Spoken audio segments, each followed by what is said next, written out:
Hello and welcome. Where is Ben these days? My name is Dan McGuinness. This is the Hack the Dino, and we're still working from home.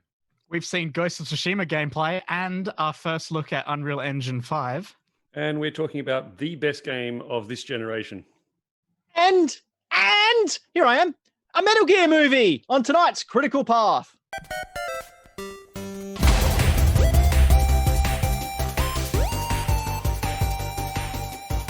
Wow, I stuffed that intro up, didn't I? Welcome to my world. We are Hack the Dino. This is our Critical Path, and this is the 97th time we've done this. 97 times. You know what that means? No. We have 98 no next life, week. and we're just talking over each other. I'm Ben Rosenthal, and I'm here to introduce you to everyone else who uses the words like me, but much better, maybe. Standing and... Oh, I should do this like a wrestler's entrance. Yes. Ladies and gentlemen, introducing, standing to my left, I think, weighing in at 225 pounds and standing at over 6'3" tall. That's not me. He's the limb collector, Dan McGuinness. Yeah, I fucking should be doing hard. Is that And what his wrestlers? opponent. I assume that's what wrestlers do. And one of his opponents for this evening, weighing in at 465 pounds and standing at 6'8". He is the game anthropologist, Bobby Sturrock. I'm gonna beat him so bad with his own mother's leg. And they are both facing the incomparable, The incompetent. the incompetent, the inconsonant, the incorruptible Millennial Falcon, Braden Dixon. Oh, your mic is... Episode 97, year I was born. In it to win it, baby. You're born in 1997. Yeah. Holy crap. You know Anyway, if you too were born in 1997 or just outrage at Braden's audacity being born a good 20 years after most of us had been around, you can find us over on YouTube at youtube.com/hackthedino, where we put up nonsense stuff like top 10 vomits and other ridiculous stuff. But youtube.com/hackthedino. Head over there, watch our videos, and subscribe. This show will be up there shortly after we've finished. If you also like seeing our faces, you can do so over on Mixer and on Twitch, twitch.tv/hackthedino, which is one of the only places where you can see us live at the moment.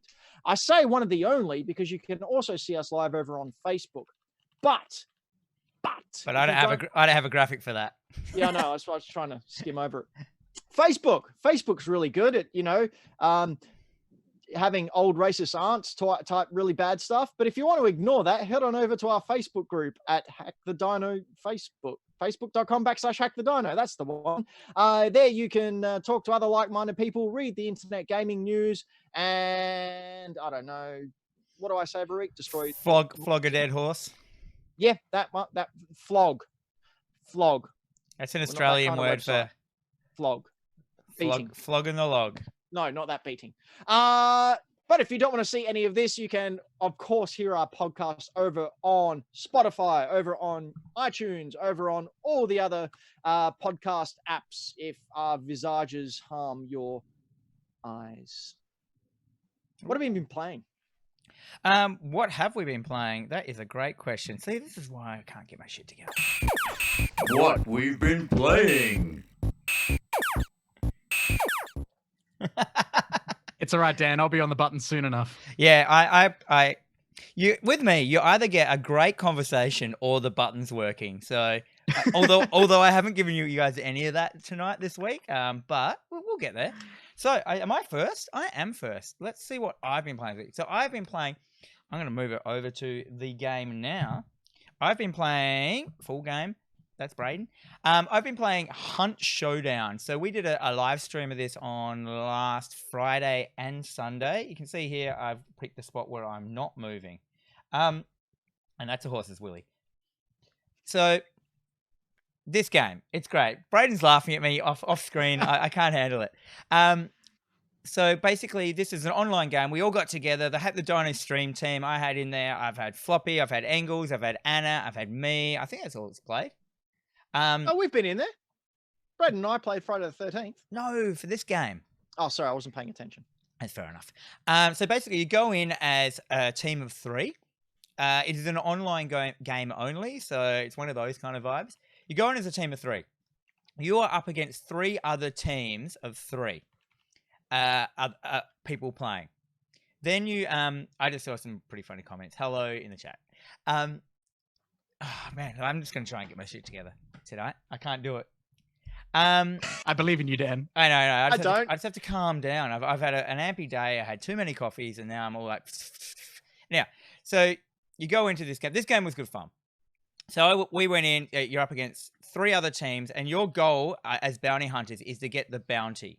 So you've got the bounty in there, which is a monster. It's set in Western times, so you're all cowboys, and you've got slow guns and stuff like that. So the goal is to get to these points, which give you clues. So you have to get of where, and it narrows the map down. It pulls down the map, making the map smaller, which is, showing like where the monsters are. So after you get 3 clues, it shows you where the monster is on the map. You go to the map, the monster, and you kill him.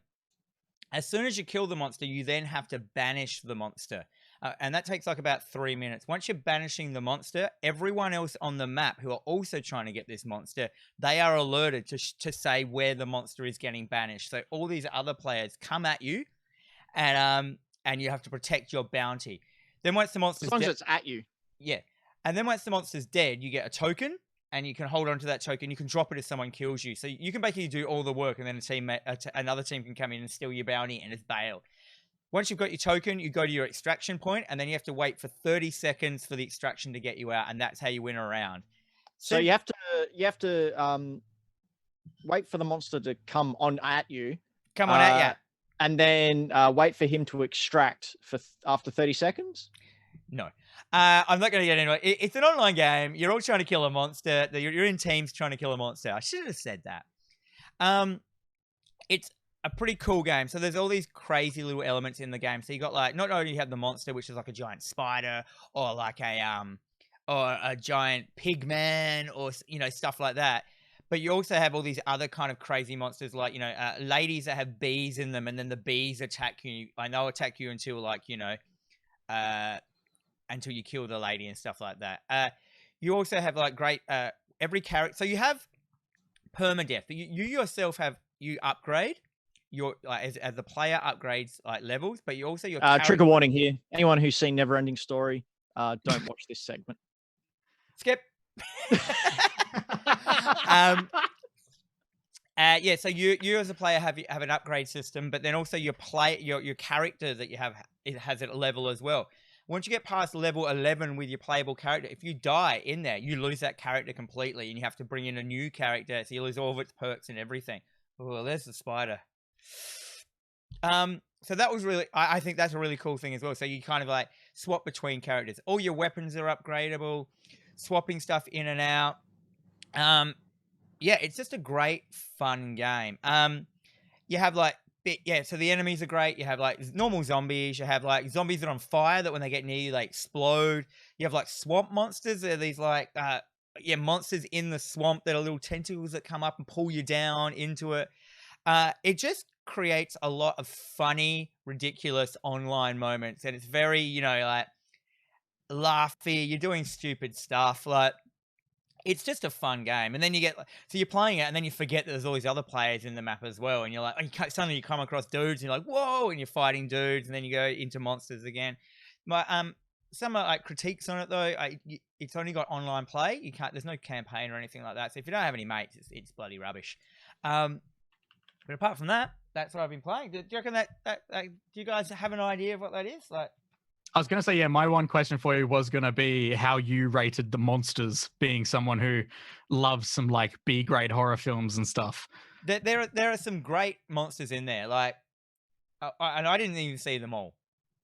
I remember Floppy, he was terrified of the pig man, which is fair enough.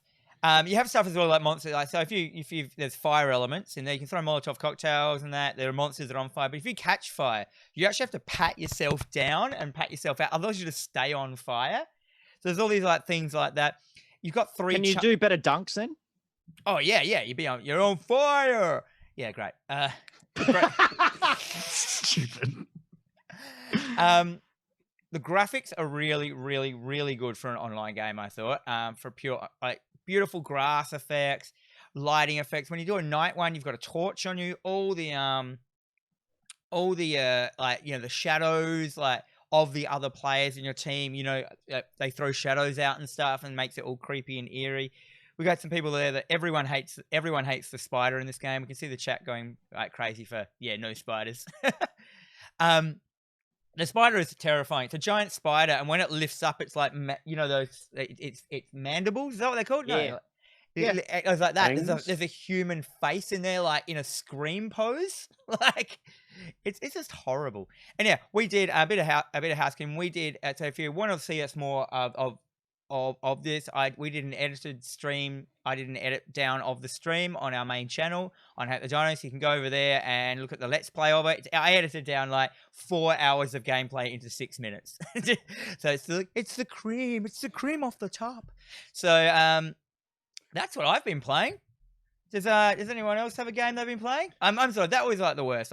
From now on, I'm not going first, eh? Yeah. That's part of the fun, because now us three, you've got all the rubbish out the way, and we can just relax that we're going to stuff up and look awful, because the bar's been set so low now. We can just relax for the rest of the episode. It all started like when we were talking before the show was on, and I looked and there was 8 seconds until we were on. I was like, and then I just couldn't get my mind back from like being the button presser. We'll be back in the studio soon, and then we can go back to yelling things at Braden, and he can go, yep, hang on. Yeah, very composed. I'm looking forward to it. Yeah, So am we I. need to. We also need to get the emotes on screen. Yeah, keep going. You know what I'm not looking forward to? Talking about this game that I played. So Bethesda came out with the Blades, or not Skyrim. It's that other one, but Blades. It's a free mobile game, and it came out on Switch last week. So it's free to play. So I thought, okay, there'll be some microtransactions in there. I'll give it a go. It's basically Skyrim with a lot less story, a lot less graphics as well. At one point, I was in a dungeon doing a dungeon crawl, and the join in the two in a wall where the two graphics line was misaligned. So there was just like this really. I forgot to upload it. I took a photo with the Switch with it, but yeah, there was this line very visibly that they haven't melded or meshed together. I don't know. I'm not a dev guy. Anyway, what you can see on the screen here is the fighting. The fighting is awful on the Switch. In order to strike, so you go into it's a first person, obviously, but you go into like this fighting mode where you have to hold both the L and R button on the Switch controller, and that readies it, and then you release them to strike. And then you have to hold them again to get yourself ready. To use your shield, you have to use the left thumbstick and press up at the time that the strike's coming in order to block it successfully. God. It's horrible mechanics. The character creator is straight out of Skyrim as well, but with a lot less options. I think the maximum you had is 6 options. Can I just to say, create your character. This game looks shit. I was getting to that, Dan. This game is shit. Sorry. Like it's pretty awful. It is super pay to win. Like, the graphics are. This is a mobile game, remember? It is super pay to win. To the point where you're upgrading your town in order to rebuild it because it's been decimated by the evil queen. And you go on little fetch quests in order to do that. But the fetch quests are all pretty much the same, and they take place in like a dungeon or a forest with a single path, and it has 1 or 2 hidden items. And guess what? The 1 or 2 hidden items are on that path that goes off to the left. Every single time. You go off to the left, oh, you found the secret passage. It was just over there around a bend. It's not really hidden, is it? So you come back and you upgrade part of your town. It's got that horrible thing where in order to upgrade equipment, you need to collect minerals and wood and everything, and then take it to the blacksmith, and then he has to craft it. And of course, that takes anywhere from 30 seconds to 10 minutes to 2 days to 7 days. But you can skip that. Don't worry. You can skip that by paying real money for in-game currency and just skip it. it got to the point I played it for probably an hour and a half, and I couldn't play it anymore purely because I didn't want to pay any money and give it to these jerks. I've written here I may go back to it. I won't go back to it. I saw it just before on my game on my Switch. And I thought, yeah, I'm just going to delete that. But not fun. Not a good time for anyone. It'll make you go blind. So don't play it if you like your sight. Is that the end of your review? Don't play it if you Oh, value. sorry. No, sorry. This game's shit. Oh. There you go. Yeah, don't play it unless you don't value your eyes. Just go pick up Skyrim again for like nothing. Yeah, well, I've got Skyrim on here, and honestly, it did give me the hankering to go, oh, maybe I should, yeah, I think I will. I think I'll dive back into Skyrim. Nice. Speaking of diving back into games we've played, Braden, what have you been playing? So quite literally, I've played nothing new this past 2 weeks. I've only been playing Animal Crossing and jumping in with Friday the 13th with you guys on the stream. And then Alex has been wanting to play that as well. And then I also just picked up Predator Hunting Grounds and Pokemon Sword. And I'm going to start those. I think we're going to be playing Predator Hunting Grounds this Sunday, aren't we? On yes, the stream. yeah. So if you guys want to see us play Predator Hunting Grounds again, we are playing it this Sunday at 7 p.m. on the old Twitch. Can't wait till we all play Fortnite together. Right, guys? We're never playing that. That's rubbish. You've got an Xbox. You'll be able to play heaps of stuff soon. Do you know? Do you know that Hunt Showdown is cross-platform now? I saw that. Ooh, that's smart. Very smart. But you have to buy it. But you have to buy it. Yeah, it's not on Games Pass. No. Bugger Dan it. shakes his head disappointingly. Yeah. Anyway. So Floppy, Braden's going to play Pokemon. Oh, Braden, you're going to play Pokemon Sword and Shield. Well, boy, oh boy. Now we can talk. We can talk words because I know the Pokemon Sword and Shield very well. You're going to get the extended DLC as well. That comes out this month. I want to because the adorable Pokemon that you get at the end of the fighting of the tower. The little panda dude. Yeah, he's adorable. He's so cute. Yeah, he's a Kung Fu man. The chat is calling you a fake gamer, Braden. Fake gamer. That's me. Anyway, all right, Floppy, what's going on? Oh, I've been delving into my pile of shame of games that I haven't played for, 6 years. And I picked up Alien Isolation on my PS4. So this came out in 2014. It's a survival horror / thriller that is actually canon with the first 2 Alien films. And I believe maybe Prometheus, but that is what it is. Speaking of canon, do you know what else is canon in regards to Alien? No. Buffy. Buffy exists in the same Alien verse. Found that out. I don't know what to say to that. You can just say, you're right, Ben. You're awesome. You're right, Ben. You're awesome. Thank you. Continue. Yeah, welcome. So in this game, it's actually set 15 years after the first Alien film.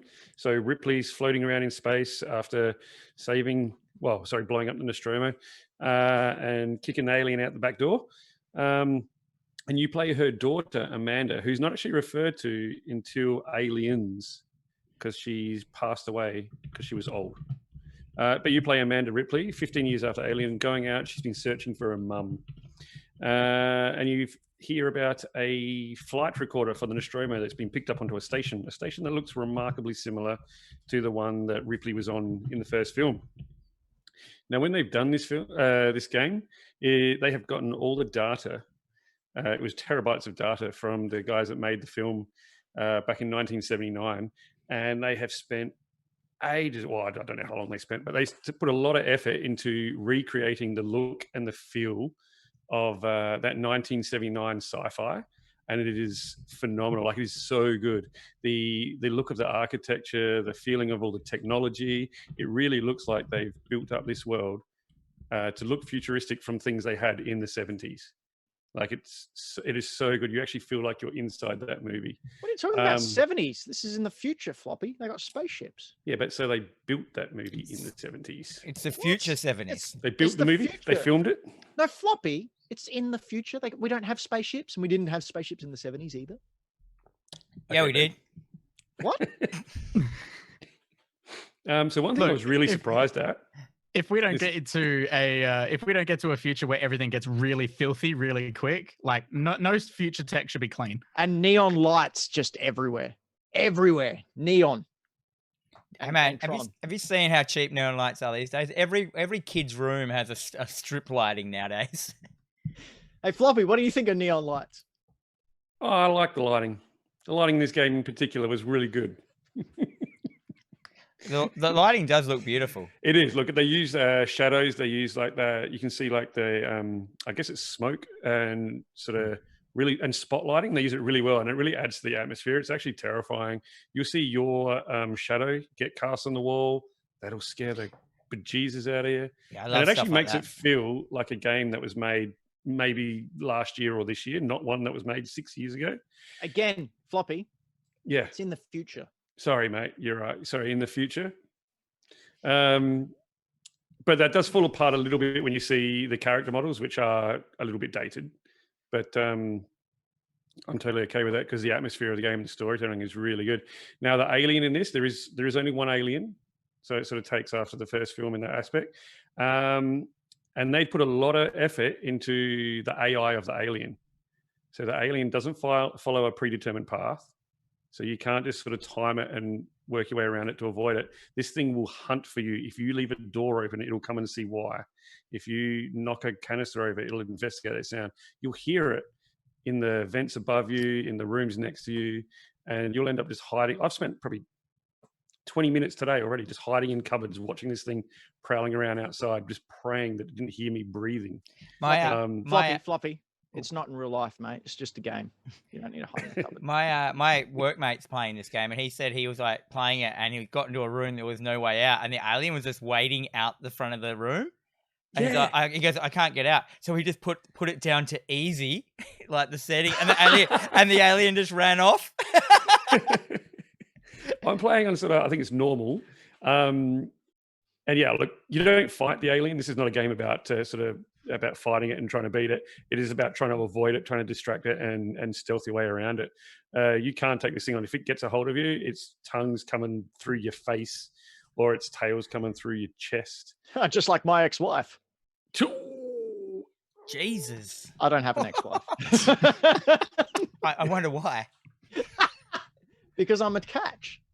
But yeah, look, I'm really enjoying this game. It is awesome. It is gripping. It'll terrify you. If you like sci-fi, if you like a bit of horror and you thriller, it's definite get into.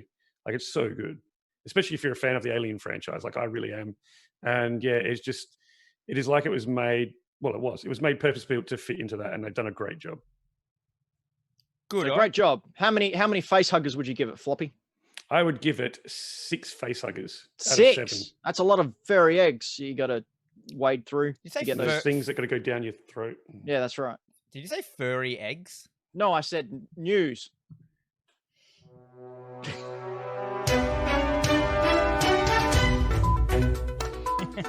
Welcome to the news. The disapproving dad look. It's what I live for. And cry as I go to sleep. News. We got some news. The first news item I sprung on Dan probably half an hour before we went live. And as such, he didn't have any footage. So I'm just going to talk about it here very, very quickly. Christopher Nolan's new film, Tenet, debuted its trailer in Fortnite today. Oh, really? Oh, I heard about that. Like weird stuff like this happening. Yeah, and then Jeff Keighley later announced today, so probably 2 or 3 hours ago, that there's going to be a free screening of the entire film in Fortnite. Oh my God, that's insane. So, I mean, with all the concerts and all this sort of stuff, Fortnite is no longer a game. It's a media platform. It's bloody dumb. I hate it. Like, Townsy in the chat destroyed Alien Isolation versus Predator Hunting Grounds. That's a great play title. So, all praise Fortnite, our new overlord. Speaking of overlords, there's been a new Mario Lego set reveal or add-ons. It is an add-on to the base pack. That's Mario there. Who's that guy? That's He Mario. looks so much better than his regular Lego set. Well, that's what he looks like in 3D graphics. So yeah, they're just add-ons that you jump in and you go around and makes different noises. I still find it a hard time. What? I'm going to get this stuff. I'm gonna get this Mario Lego. In fact, I've already got some pre-ordered. But I have to realize this is marketed towards kids and isn't for me. Yeah, I've got a weird thing with it. Why is he square? Because no other Lego characters are square. I don't know. Floppy, what do you think? I got a weird thing with it. Why does it look heap shit? Floppy, Yes, mate. it's marketed towards kids. No, but so is other Lego, and other No, Lego kids are doesn't the look opposite. shit. Kids are the opposite to you. You're old. I am old, but I also love Lego. But it looks weird. Like I feel like they could have done a better job with designing the Lego. I don't understand. I just Yeah, like, it confuses me when it's a case of Lego minifigures have like such a distinct look, and they've just gone, nah, screw it. I actually Make think him it's look like he was built out of because- Duplo. I think it was because they had a Connects deal, and those Connects Mario figures looked rad. Like they were really, really cool. And I think they've done this in order to differentiate themselves from that Connects deal. Was it no Mega Blocks? Oh no, I've got some up there. Got them somewhere. I like Yeah, is maybe. the Mario Super Mario logo? Is that the Mario World logo that they use? That's Mario's logo from now. It has been Mario's logo since Mario 64, I think. Oh, really? Oh, I didn't Yeah. know that. I love Yeah. that writing. Hey, it's like the writing I used. That looks like my block writing. How I do it. Rubbish. One thing I would like to see though is a Legend of Zelda set. Can you imagine like making a dungeon out of Lego and having little Zelda figures to go through, and you have a boss at the end? Oh, It's I'd just buy a that. big That'd be fat awesome. rectangle green block. with a bright yellow eye right in the middle that says "Fire here." Let's move on. Tony Hawk is coming back. Woo! That's right, ladies and gentlemen. Yes. News Yay! Let's have a little bit of a moment. Let's just News all say dropped during thank the you week. to the Birdman. To the Tony Hawk Yes. skateboarder at law. Tony Hawk skateboarder at law is coming back, and he's aged in real time. That's right. You're going to see old parrots skateboarding and doing 450 legal degrees. With Can I? I should have laughed can at I that. That's take- such a dumb joke. Can I take over? yeah, okay. Yeah, so what makes this remake really, really amazingly good is they got all the skaters back into the motion cap room and they recaptured all of their tricks again. Like, that's crazy. These people here, you can see here, so all these guys are from when in my heyday of skateboarding. So I have a massive attachment to this game. I can't wait to play this. I'm going You're having a massive erection for this game.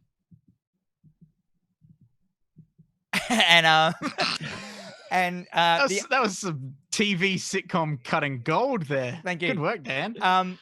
And the thing that I like is they have brought in the revert into 1 and 2, which only came in as a trick in number 3. And the revert is when you land and you can your board around, like spin it around as you land. Then you can do a manual out of that, so you can combo together airs. So you can come out of an air, revert, and then manual out of the revert and your combo stays in. So I am super duper excited for this. I can't wait for this. I think it's going to be great. They've got the majority, 90% or something of the original music from the original game. And that is where a lot of bands got their they're starting with this kind of stuff. So I'm really, really into this. Well, the soundtrack is on Spotify now. They've released that early because obviously the songs have already been released and they have the rights to it. So you can download or listen to the soundtrack exclusively on Spotify right now. Did we see that there's a couple of songs that haven't made it on, though? Do we know why they didn't make it on? Because Well, they're shit. There was I read an interview with the creators and they said that they said some of these bands were just totally underground at the time and small and never made it past like the game, and they had trouble just finding them. To me, that's like a weird excuse because I feel you can just contact like whoever just owned them, like, you know, those punk bands that were on there. Because I thought, they haven't got the Dead Kennedys, and then this trailer has Dead Kennedys as a song. So I was like, well, that's they were probably the most punk underground ones that they had in there at the time. So I don't know. I think it was just an excuse of them just going, yeah, they told us to fuck off. I'm heaps looking forward to this as well. Like, I was a skater back in the day as well, nowhere near the degree of Dan, but it was something that was near and dear to me growing up. It was my mode of transport, and I loved doing it. And I played the crap out of these games at around the same time that Braden was being born. I was gonna say, yeah, I grew up with these games. So like from were being born like to a these kid, games. like I was born into like Tony Hawk's Pro Skater games and playing all these skating games as a kid, like absolutely loved them. Could never skateboard. I was absolutely terrible at it. But I'm so keen to actually pick this one. We used to play rounds of Tony Hawk 1, and you were only allowed to do tricks that you could do in real life. Like, Oh, nice. I remember doing shit like that. Man, that was some boring rounds. It's like kickflip, grind. All right, I'm out. Mine's would be like roll in, fall over, out. Done. Yeah, Finished. I was going to say, how many points do you get for crashing into cars that are stationary? Whoa, whoa, whoa, whoa, whoa, whoa. Speaking of crashing, one thing that didn't crash at all was the tech demo that we saw from Epic and their Unreal Engine 5, apparently running on a PlayStation 5, which, you know, we didn't see it. So who's to say it actually happened? But anyway, this looked amazing. Now, yes, I understand that this is a tech demo, and of course it's built specifically to run amazingly, but they were playing this in real time as they spoke over it.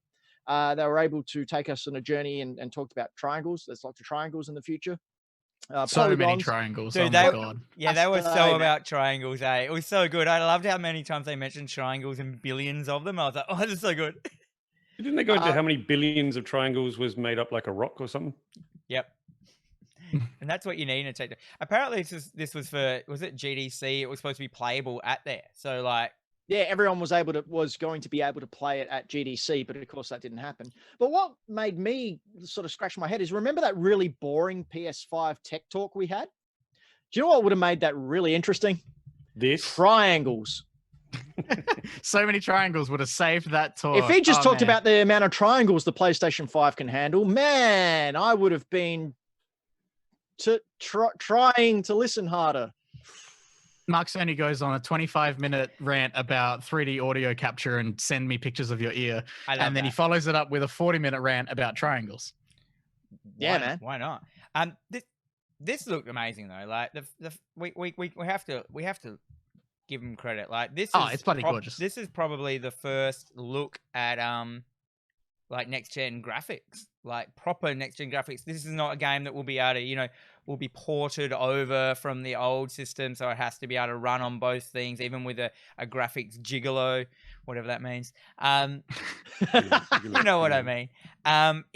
This is like kind of what the future of games are going to look like. And I know you were dubious about this, Ben, saying, "Oh, you reckon-" No, I was all for it. I thought this was amazing. I was going to say... My point was simply that it's going to be a while before we see games with this type of graphics, because of obviously the situation and whatnot. But really, halfway through to 3/4 way through a generation is where we start to see the graphics really pop and do everything they can. I just think it's going to be a while before we play a game that is this spectacular. Yeah, Yeah, well, this is made to be like a perfect storm sort of thing. So everything optimized, which obviously won't happen in every game that comes out straight from the get go.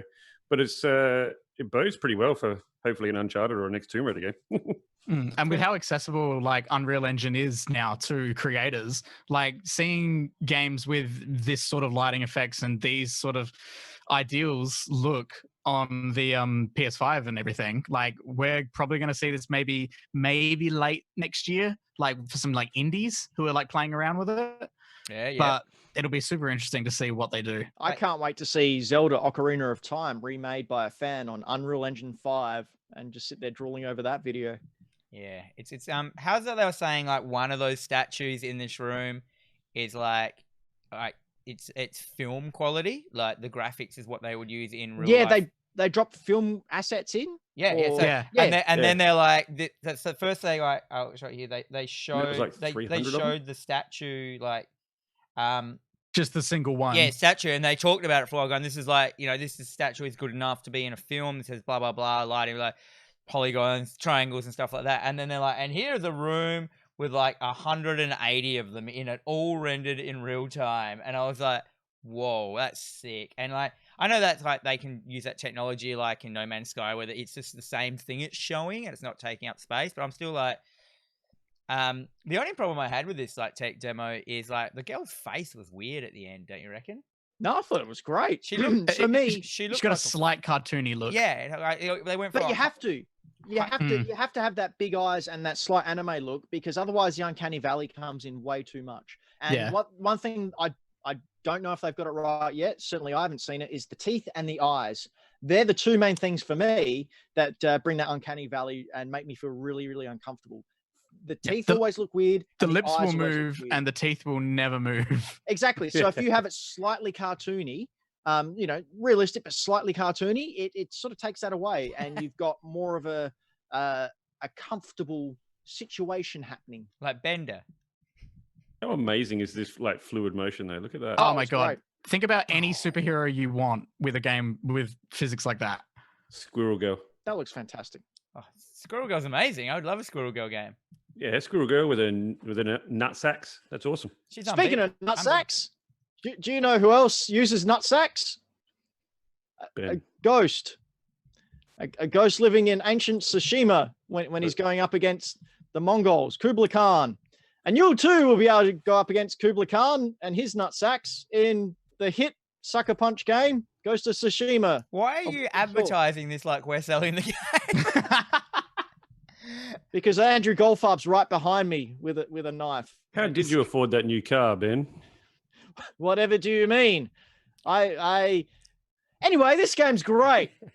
I'm really looking forward to it. The thing that I was really excited about was the exploration mode that they showed at the start, and basically described it as a Samurai Breath of the Wild, more than Samurai Assassin's Creed that everyone's wanted for ages. Samurai Breath of the Wild got me really, really giddy.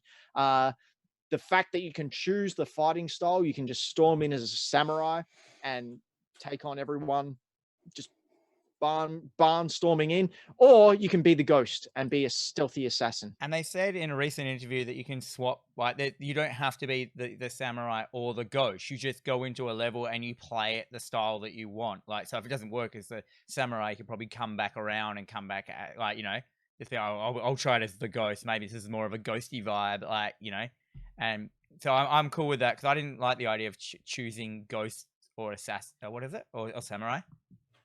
Braden. Yeah, I was going to say, so not only can you do samurai or ghost, within samurai itself, like we see in the combat that there's actual different fighting stances that you can do that apply to different enemies and like everything like that. I'm so into this game. Yeah. Oh man. And then they announced you can have a cinematic mode.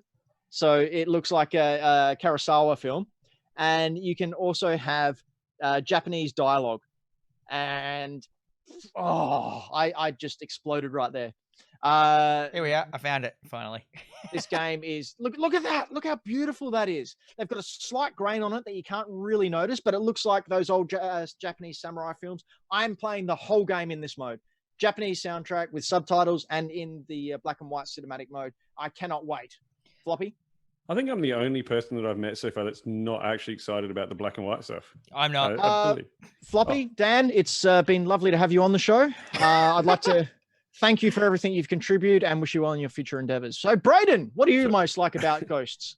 Oh, dude, seriously, the second they were like, oh, we're doing this film grain, I was like, I've never seen any old school like samurai cinema or anything. And then I saw it like actually in game with it. And it's got the whole like dust and scratches on like the film reel and everything, like effect that they're doing. Sold me on it instantly. So cool. I like that it's there, and I think it's cool. I'm not going to play with it, but I do like the option that it being there. My only problem is, I just like seeing the colors and all the stuff that they've worked on. And if they haven't properly adjusted their colors, like if they just make it black and white, everything that's like purple, red, and are going to be the same gray tone. That's the thing. It's not just a screen. It's not just a filter that they're putting over the top. They've actually rendered the game with the correct colors, because I remember them using the blood as an example. Yeah, that's what I thought. Yeah, it's got viscosity to it as opposed to just looking like this wet water that pours out everywhere. Yeah. So they have gone to some effort to get it. But Floppy, you wanted to say something? Yeah, I was going to say, I'll definitely check it out into the black and white thing. But I feel like I miss out too much. Like, look at how beautiful that looks. Yeah, the colors are gorgeous in this game. Like the landscapes are phenomenal.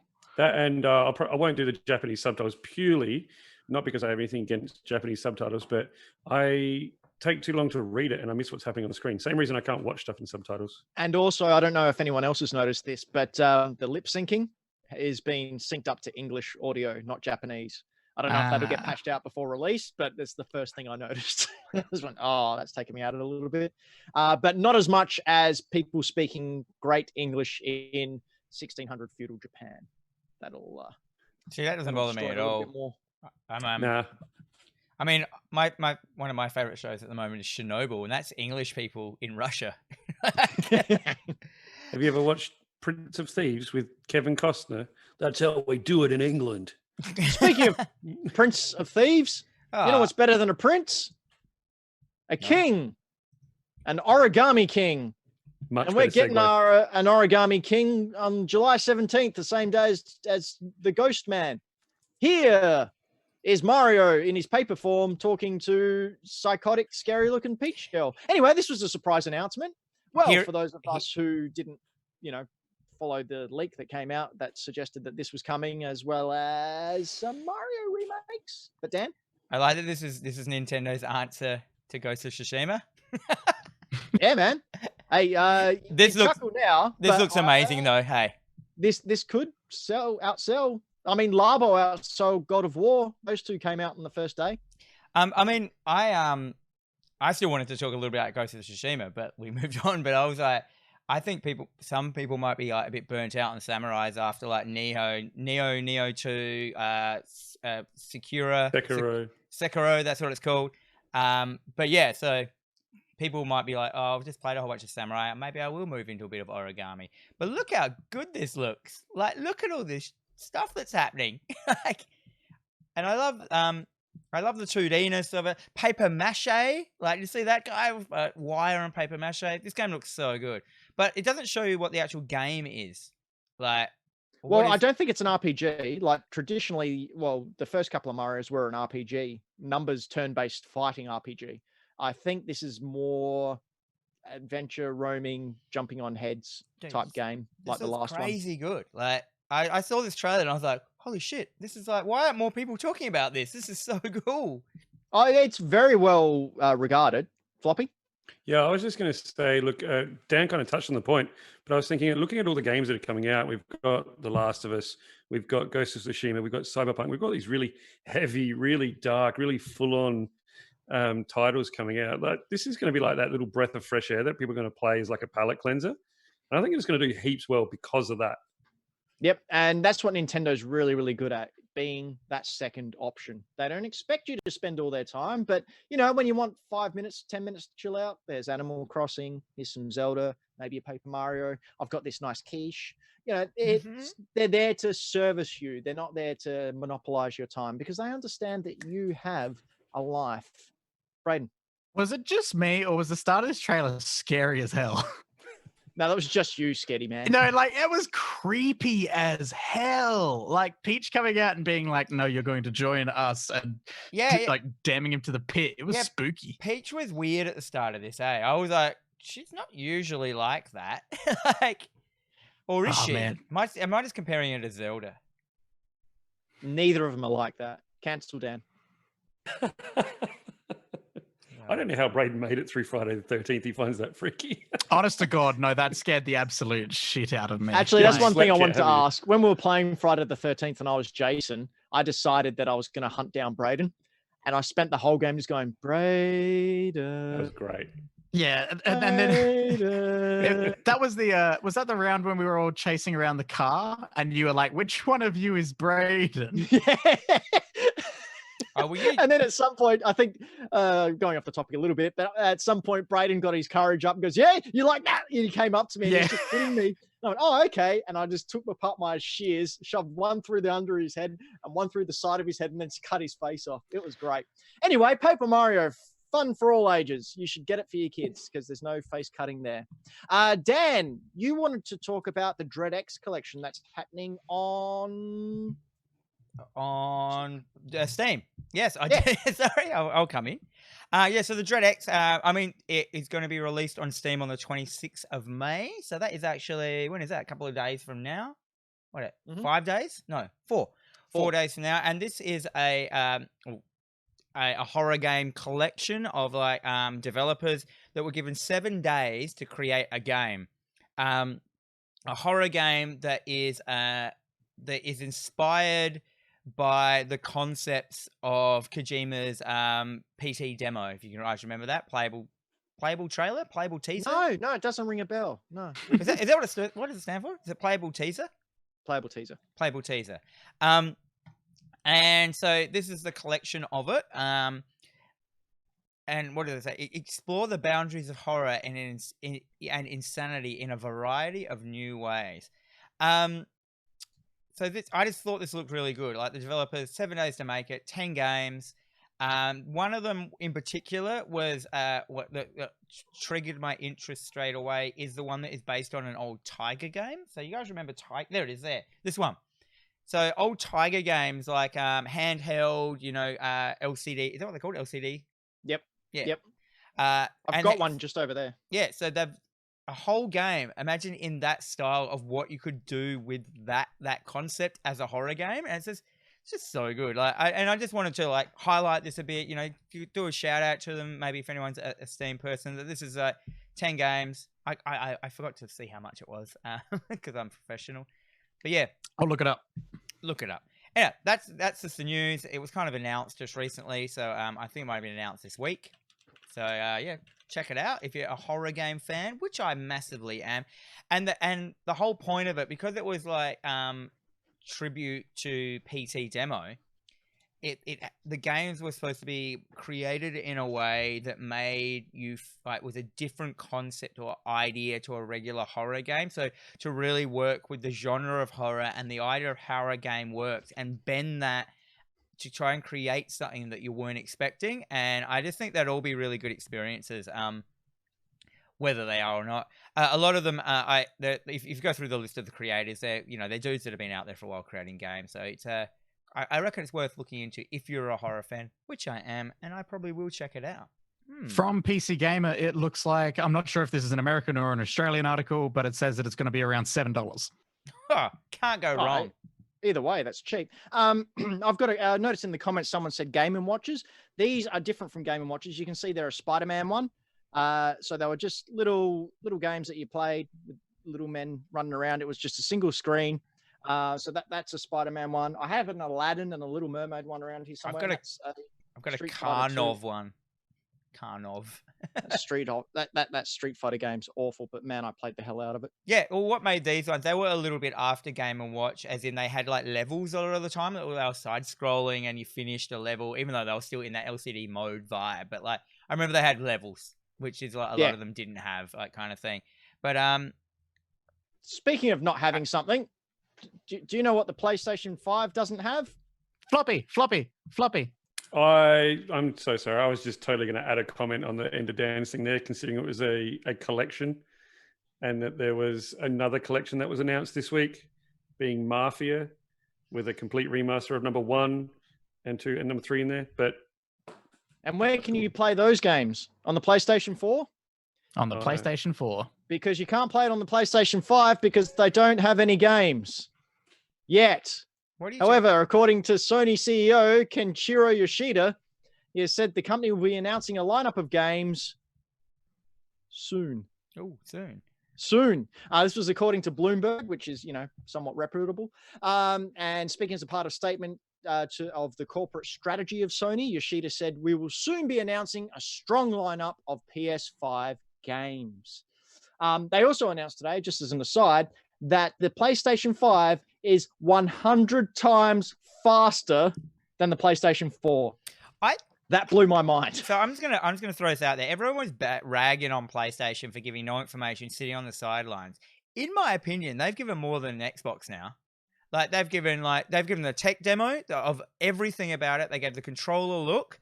They gave now they've given also that Unreal. You're right, Dan. That's a lot more than going, here's the console, this is it, look at it, here's the controller, and here's the games you'll be playing on it. All we have to release now is the date and the price. No, they didn't though. They just showed you a bunch of like backwards compatible games. Like hardly any of them. Still games. What has PlayStation 5 shown? Well, they've given you a tech demo from a third party. Yeah, which is going to be that you can't play. Which is the only thing that was like running off of the actual console. All the rest of the things are just like stuff that are just like you could play on any console. No one even knew if they were the Xbox new Series X versions or the old versions. And then they've got. We've still seen the Series X, haven't we? We've got all the text of the Series X. I don't think we do. Not as deep dive. Floppy, maybe you can be the tiebreaker. I was just going to say, like I agree with both of you in one point. Like PlayStation has not told us much, but what Xbox have done, which they haven't done in the past, is like they've drip fed. They've done a really good job of drip feeding all this information, and we've got way more information. But you know what happens as soon as PlayStation release a morsel, That's it. Everyone's talking about that, and everyone forgets about Xbox every time. And then a month later, we'll get another little morsel from PlayStation after having a month of stuff drip fed from Xbox. Everyone goes, X what? PlayStation. Again, every time it happens. And then they did Last of Us trailer drop. I mean, I know that's a backwards compatible one, like I said, but that's still like new. That's a PlayStation 4 release. I'm sorry. Well, that means every single thing was on that Xbox One. Apart from Assassin's Creed, which they showed nothing of. But they have openly said that they're not bringing out any Series X exclusive games for the first year. So they've already said that that's not going to happen. They said that they'll have whatever it is, not doing that. I feel that's their downfall now. I was not for downfall, but like for me, I was like they were ahead, they were going great, but I just think not having exclusive games that are going to use the full capability of their new console, where PlayStation will just create these like monster games that will only run on it. I feel they might, because that's their style. That I agree with. Like I was telling the story today. I've bought a Xbox One S secondhand for $200 Australian dollars because I want to play Games Pass, and I was tossing up as to whether I get a Xbox Series X at launch or I get the PS5 at launch. What do I do? I really want a Games Pass. Do I spend the money now? Do I save it? But since they came out and said, no, we're not going to have any Series X exclusive games, and you'll be able to play all our games in the first year on the Xbox One, I went, well, you've just saved me my decision.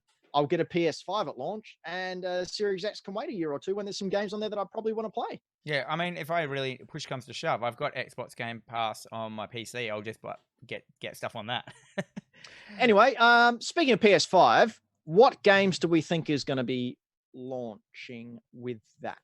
I still think, as I've maintained from the very start, that we are going to see Horizon Zero Dawn 2. Well, Horizon 2 Dawn, Too Furious. No, Braden. when we decided we were gonna, I'm very disappointed in you, Braden. Very. Everyone is. I reckon Horizon Zero Dawn. I've got to agree with you there. I reckon that's going to be one of them. When because we had to choose one, I didn't have any ideas. I just thought that maybe that Gods and Monsters might come out with it. Yeah. And I was possible. hoping that'd be a good one. Like, you know, Is that exclusive though, or is that only timed exclusive? Has that been floppy? I couldn't tell you on that one. Gods and Monsters not is without a that little bit of Ubisoft research, anyway. produced one. I believe it's going to be on both. Oh, maybe I blew it then. I think I remember reading that it was going to be Yeah, a timed exclusive. So it'll launch on PS5 for a year, and then it will come to everywhere else. And I had my wish list. Obviously my one I want is Silent Hills or a Silent Hill game. Like, I would love them to. I mean, they're not going to start with a horror game because that cuts out half your audience. Like, you know, there's heavy rumors that someone's found, and again, these are rumors. There's no real evidence to do with this, but heavy rumors that someone has found some paperwork or some words. Anyway, that basically Konami has been poking around, seeing if anyone wants to do a soft reboot of Silent Hill, and Kojima isn't involved. But rumors. That's the rumor. The chat saying Silent Hill Pachinko PS5. Of course they're saying that. It's Townsy. Floppy, what do you think will be a launch? Look, I'd love to see Horizon Zero Dawn 2. But what I think they're going to start off with something a little bit smaller. That's probably more kid friendly. I think they're going to start off with something like Ratchet and Clank. They're not for the kids anymore. No, For a second, I thought you were going to say Knack 3. Dude, No, Knack is cool, man. I like Knack. Knack is cool. So many polygons. Yeah. We're not about polygons so anymore. many triangles. Get out of the past, Knack. We're What do you- all about those triangles, baby. What do you think they are going to call Horizon 2? Because it's got the word zero in it. Yeah, but that has to do with the Yeah, but that's not storyline. the Like, number of the game. The Zero Dawn was something in the actual storyline. Yeah, but like, don't you think that causes a bit of like a problem with naming the next one? So you're going to have you can have 02. Yeah, Horizon Zero Dawn 2. Horizon Zero Midday. Horizon 1 afternoon. The chat room. I don't know. Just, you don't think that's a cool talking point? Like, it just seems like a weird. Like, I don't know what I call it after having a game that had 0 in the first name and then like just plug in a 2 on the end. Is it even going to be called Zero Dawn? Is it going to be Horizon 2 or Horizon something 2? Or can it just be Horizon 2? Is the game called Horizon or Horizon Zero Dawn? It's going to be called Jeff. Hi, I'm Jeff. and I'm here to ride some dinosaurs. Translation: Ben doesn't want to talk about this. Correct. It's a good conversation point. But it's a boring one. What's not boring is Last of Us Part 2 PS4 Pro that's come out exclusively to places. What JB, about Braden's pick? what? Look at what Braden's pick. Yeah. Oh, we've got a Braden. Hi, Braden. You're Hi, legit. how you doing? How you going? Yeah, I'm all right. You You? good? Yeah. Hey, You know, I'm hey, here. Braden. Yeah. Braden, what do you reckon will come out on PlayStation 5, buddy? Oh, thanks for asking, Ben. Oh, you know, I'm always eager to hear about your words. Oh, real important opinions over here. I'm bang up for a good old Braden conversation. Don't keep us in suspense, mate. Oh, We're not hanging on. It's getting You weird know what? now. Just don't ask Ben a question that we can talk about. So He'll when cut you off. when I was Well, what do you going think the to PlayStation 5 should be called? Do you think maybe calling it the 5 after the 4 is my a bad God. idea? Oh man, Ben's turning into the internet. when I was looking to fill this part in for the show, I looked ahead and I was like, oh damn it, Floppy put in Ratchet and Clank. I would love to see Ratchet and Clank come back. Oh my god, I would absolutely kill for it. But I am expecting that we're gonna get an announcement of, hey, Insomniac have been hard at work. Unfortunately, not on Ratchet and Clank, but on Spidey 2, and it's coming next year. Is Next it gonna be? year? We'll get a reveal. So launch window or launch title? Launch window, maybe, if they've been real hard at work. I When hope did that come out? 2018. they call it Spider-Man. Do you Dude, think no, you confused too many people, Dan, because that's a plural. Spider-Man. Do you remember that comic that came out last year? Yeah, Spider-Man and it had Spider-Man spiders. 2. Spiders Man was in it. You remember him? He's Spider-Man made up of tiny spiders. Actually, There it is. Spider-Man was the limited series where Peter Parker traveled to the Ultimate Universe, written by Brian Michael Bendis and illustrated by Sarah Pacelli. Hey, Ben, I heard there's this Last of Us Part 2 PS4 Pro coming out. Why, there is, Braden. And you can get some headsets over at JB Hi-Fi. JB Hi-Fi are the industry's greatest people because they buy people like me cars. So if you would like a car, simply get a web show. And Is there a JB Hi-Fi equivalent for overseas fans? yes. Anyway, Last of Us Part 2. Walmart. Oh, Anyway, in all seriousness, with this and the Cyberpunk consoles coming out, is this it? Are these the last special editions? You'd have to think so. I think so. I wish that the Cyberpunk Xbox that's coming out now is the new one. I want that case of the new one. It looks so hot, that VHS looking one. Floppy? You know what the weirdest special edition thing announced this week is? Or was it last week? Is the Last of Us 2 external hard drive. Yeah. What's up with How that? did we not talk about that? yeah, that is the most random thing they have done. Is They're there a- like, is- oh, okay, Is there a picture? does that I it can come bring with up? the game? Like, is the game saved on it? I don't know. No, you can get the console that has the game. You can get the DualShock 4 separately, and you can get the external Seagate external hard drive, limited edition with the Fern tattoo on it. It is a nice tattoo. I do really like it. I'm Yeah, bringing but it's a hard drive. Yeah, that's very weird. I'm going to bring up a picture of it for you guys. If I can. I'm doing it right now. Are you sure? Yeah, I got it. Oh, yeah, I haven't turned it over, sorry. There we go. There she is.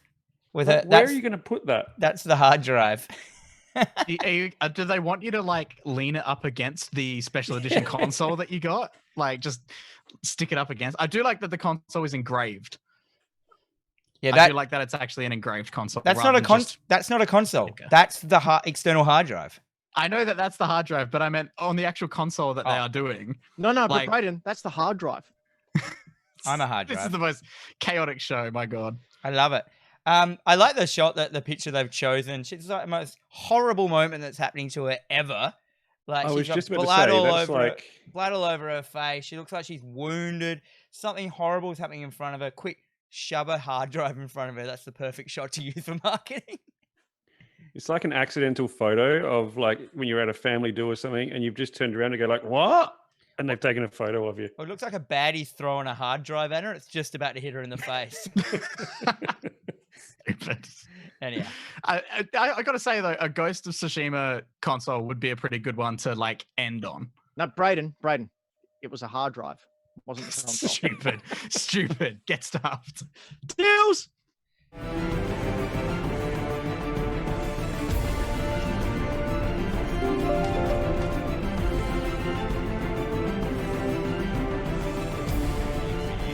What do you got for us, Floppy?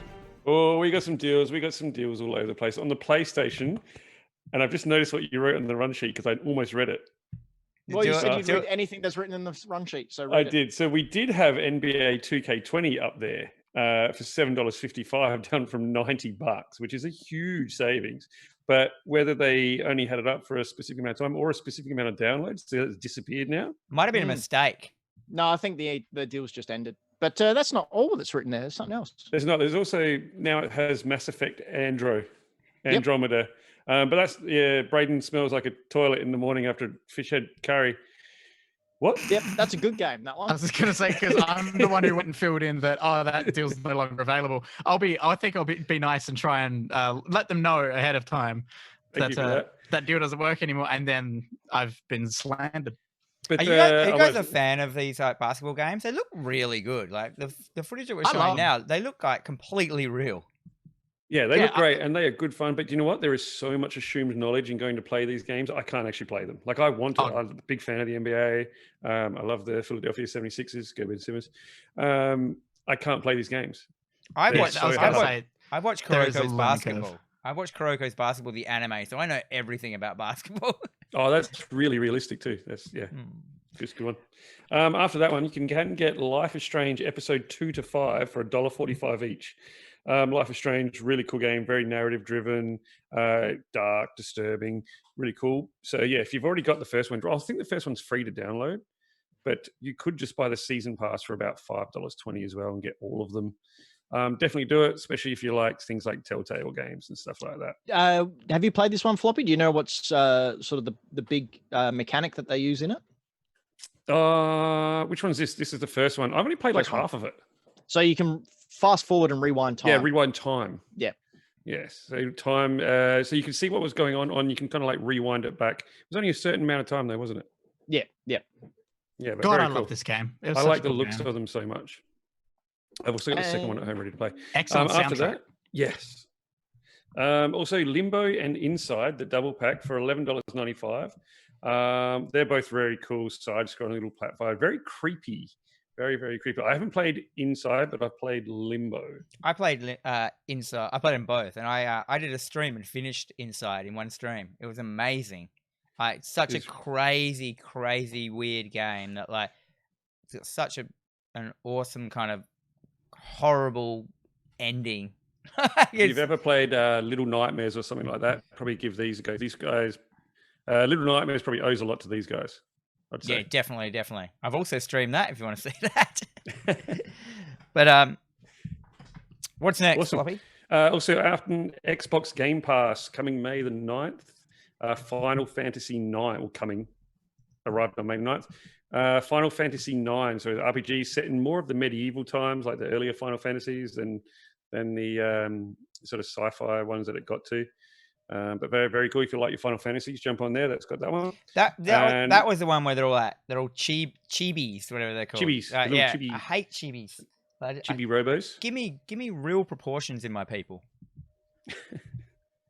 And we could also get Fractured Minds, which is a puzzle role-playing game that was had a lot of insight into those that experience or live with mental illness, which is really interesting. And I haven't played this, but it made me actually want to check it out and go get it. So I've got Game Pass, and I'm going to jump on this and try it out. Apparently, 80% of the proceeds go to mental health charities as well, which was really awesome. And I don't know how they get any of that money when it's on Games Pass, but I was just about to ask that question. How it's all very noble to say that, but yeah, look, I'm not sure how old this is. It's the I still don't catch. know how Game Pass works. Like, how do the studios make money? I don't know either. It's I assume the same that they do for PS Plus, where they organize getting them on Games Pass, and they get a certain amount of money as a deal for being available on Games Pass. And then, so they're basically getting an upfront payment of like this many people are available to play your game. So we're going to pay you this much to have it on here for this time. Yeah, No, yeah. Braden. It's a hard drive. It's a hard drive. Stupid. But there you go. Very cool look and very, very interesting sort of catch there with the whole mental illness aspect, which makes me want to go and check it out. The other thing that's available on Xbox Game Pass is Alan Wake by Remedy Studios. These are the guys that made Control, which Dan streamed earlier. I was going to say that. So I have played all of Alan Wake, which I loved. I don't have any footage of it because I only just realized it just a second before we did the show. Alan Wake is a beautiful game, and yeah, the dudes that made Control made it. And in the DLC of Control and everything, there's massive references that Alan Wake exists in that same world. And so Alan Wake, all the weird stuff that was happening in Alan Wake, you can go, well, that was a cursed object and the stuff that's from Control. And so and they've already said it all ties together. I'm really excited where they're going to go with that. We could get another Alan Wake game, and that'd be bloody great. Those dudes are so on it now. American Wasteland, was that a part of Alan Wake, or was that a sequel to Alan Wake? It was like a chip on. Wasn't American Wasteland a Tony Hawk game? Yes. I know what you're talking about, Floppy. The add-on to... There was DLCs for Alan Wake, yeah. Yeah. Wasn't American Idiot a really bad song in the 90s? No, man, it was Green Day. 2000s. 2000s. I was alive. Just. Then over to the Switch, we have Night Trap. Now, I forgot to look up what Night Trap was. Is this the one? Yes, this is Night Trap. Dan, take it over. Doesn't this one have another name, though? No. Yeah, banned by the ERSPB. So I've got this game. This game is so hard because I don't understand how you're supposed to play this thing. You played Five Nights at Freddy's? No, of course not. No, what's that? It's the same as Five Nights. But so this game when it originally came out, I was deep into gaming at that time, and yeah, this is like, so it got massive controversy, got banned, because there's like half naked young girls in it, and I think one of them actually was underage when they filmed it. That was a different game. Is that a different one? Yeah, I've got that game. Anyhow, but yeah, so what I liked about this, which I actually cut out, which I should have left in there, the trailer to this Nintendo Switch version has the old footage of the guy on TV going, Night Trap, in the courts going, Night Trap will never ever be released on a Nintendo system. And then it's like, goes to this, like... Oh my God, that's such a good idea for a trailer. That's great. Actually, it might not. Actually, no, it wasn't the trailer. It was just the video of this trailer or something. I don't know. But yeah, it was the actual footage, and I really, really loved it. Like seeing that old dude say that, and then it cuts to the trailer on Switch. How cheesy is the intro to this when they break the fourth wall and they're talking to you? Well, that's very risque. And they're talking to you like you're a member of the team, of this special forces team that has to keep kids video alive. Watch. Yeah, and keep them alive by operating traps when bad guys are near them, which is like the least effective way of doing this. But hey. Yeah, why not just storm in and save them? Just watch them? Police. Like, hello, police? Yeah. There's some ninjas. Look at that guy. He's so rapey. No, they weren't. Okay, next game. Next one is the Phoenix Wright Ace Attorney trilogy for $20. Now, these games are awesome. Do you know who's in that game? Do you know who's in there? Would it be Attorney Hawk, skateboarder at law? Yes, he is. He's in there. Attorney Hawk, our good friend of the show, sponsor of the show, Attorney Hawk. Attorney Hawk will take all your legal worries away with his skateboarding prowess. Was that guy's name Justice Apollo as well? Oh, there he is. Attorney Phoenix. Hawk. There's Phoenix Wright. So yeah, if you want to go become Phoenix Wright, go solve some crimes and argue them in court by yelling objection. Oh, actually, does it work on the Switch? Can you yell objection at it? On the DS versions, you could yell at the DS to object in court.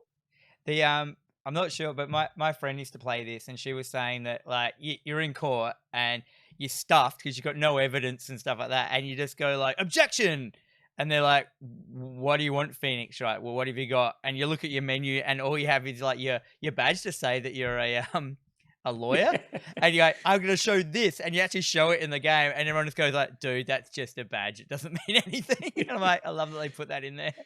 Yeah, you do actually have to go through, interview people, look at cues so that you can make links to actual evidence and stuff like that and solve crimes. It's really cool. And $20 for 3 games is amazing.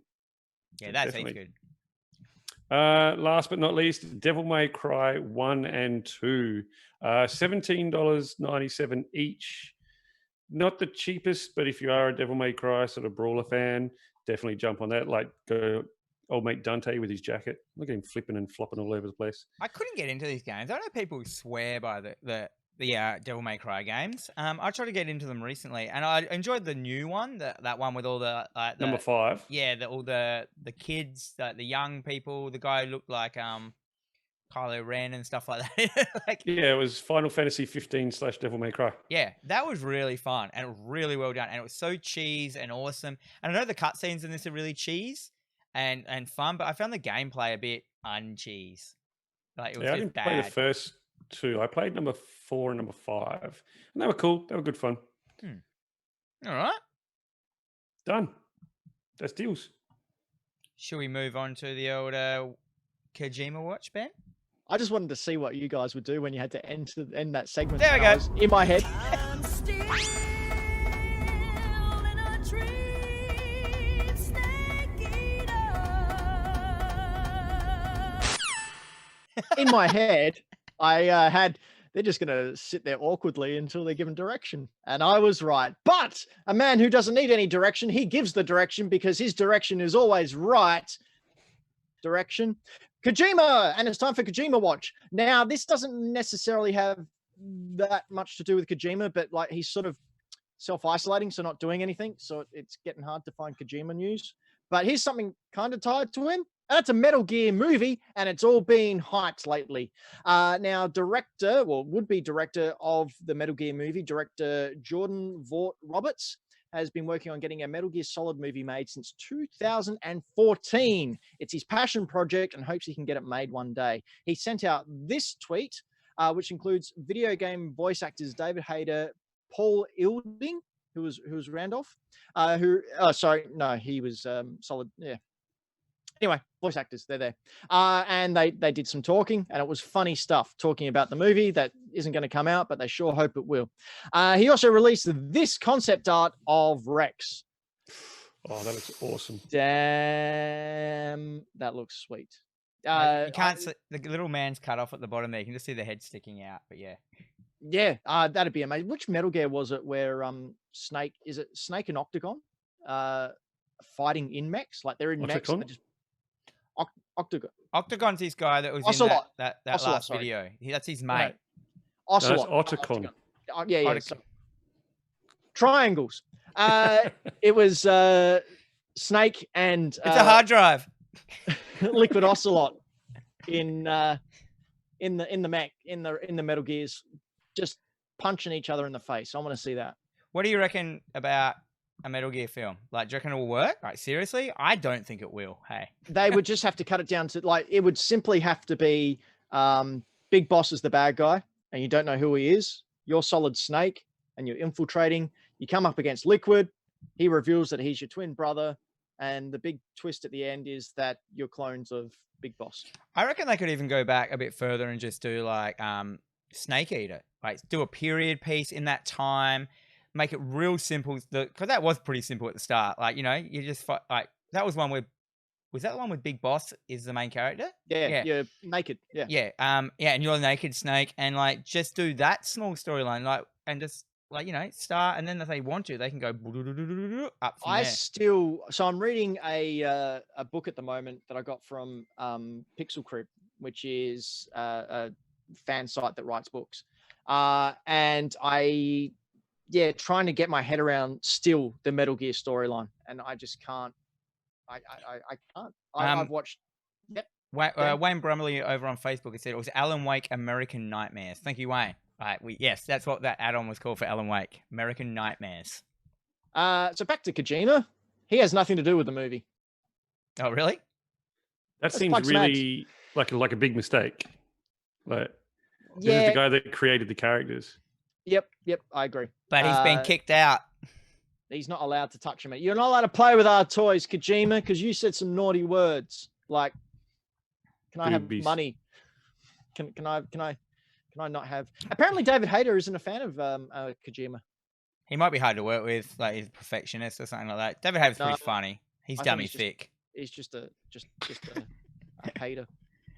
Let's move on to the bloody topic. Shall we do that? Yeah. No, let's thank some Patreons first. Oh, I forgot to press that button. Here we are. Well, so thank you to our beautiful Patreons out there. Thank you to Sam Beard. Thank you to Ashraf in the chat, you beautiful beast. Thank you to Todd Randall. Thank you to Tommaso. Thank you to Mike Towns, who's also in the chat, the beautiful beast. Thank you to Karen Knight. Thank you to Ash Knight. Thank you to Dylan Stevenson. And thank you to Carlin Budd. They are our top level producer level Patreons. If you want to support us over on Patreon, go over to patreon.com/hackthedino. Is that right, Ben? And Yes. you can go over there and you can support us with cash money. We can really appreciate it. That's why this show looks so swish, so beautiful, so sparkly, because you guys help us. You get some added content. New content will start coming again, as Patreon will be back soon because the pandemic is lightening. So the content is going to come back as well, or something like that. Yeah. And we've got some people in the chat. Thank you, Ashraf, as well, who's in the chat. I think I mentioned that, didn't I? Yeah. Also, soon we're going to be able to thank Claire McGuinness. She's going to jump over and support us because she's been supporting us over on Twitch this whole time and didn't realize it. Also, one of the perks you get if you're a Patreon, you get your name in gold over in our Discord server. Now, for those of you who don't know, Discord is like MIRC in the old days, Merc. Braden, do you know what Merc is? I have no clue what that is at all. Yep, it's a text-based relay chat. Internet relay chat, I think. Basically, very, very simple. Text, you type it up. Dan, why have you got the trophy of Because infinite I wisdom? finally remembered to bring it home from the comic shop. Good. Anyway, you can go and join us over on bit.ly/hackthedino. My goodness, what a disjointed mess this show is. Anyway, Braden, it's a hard drive. Bugger this. Got a new t-shirt. I'm moving it over. Let's go.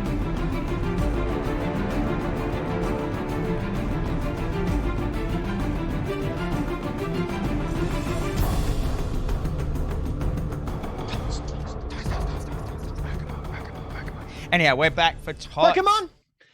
Yes, Tots, topic of the show. Topic of the show this week is the top 5 games of this current generation. Now, we were discussing this before the show. There is some discrepancy as what exactly is in the 8th generation of video games, because the Switch sort of came out mid-generation. Is the Switch next gen because they had the Wii U? Is it? Yeah. What do we do about the Pros? Where's the 1S all digital come in? What about the...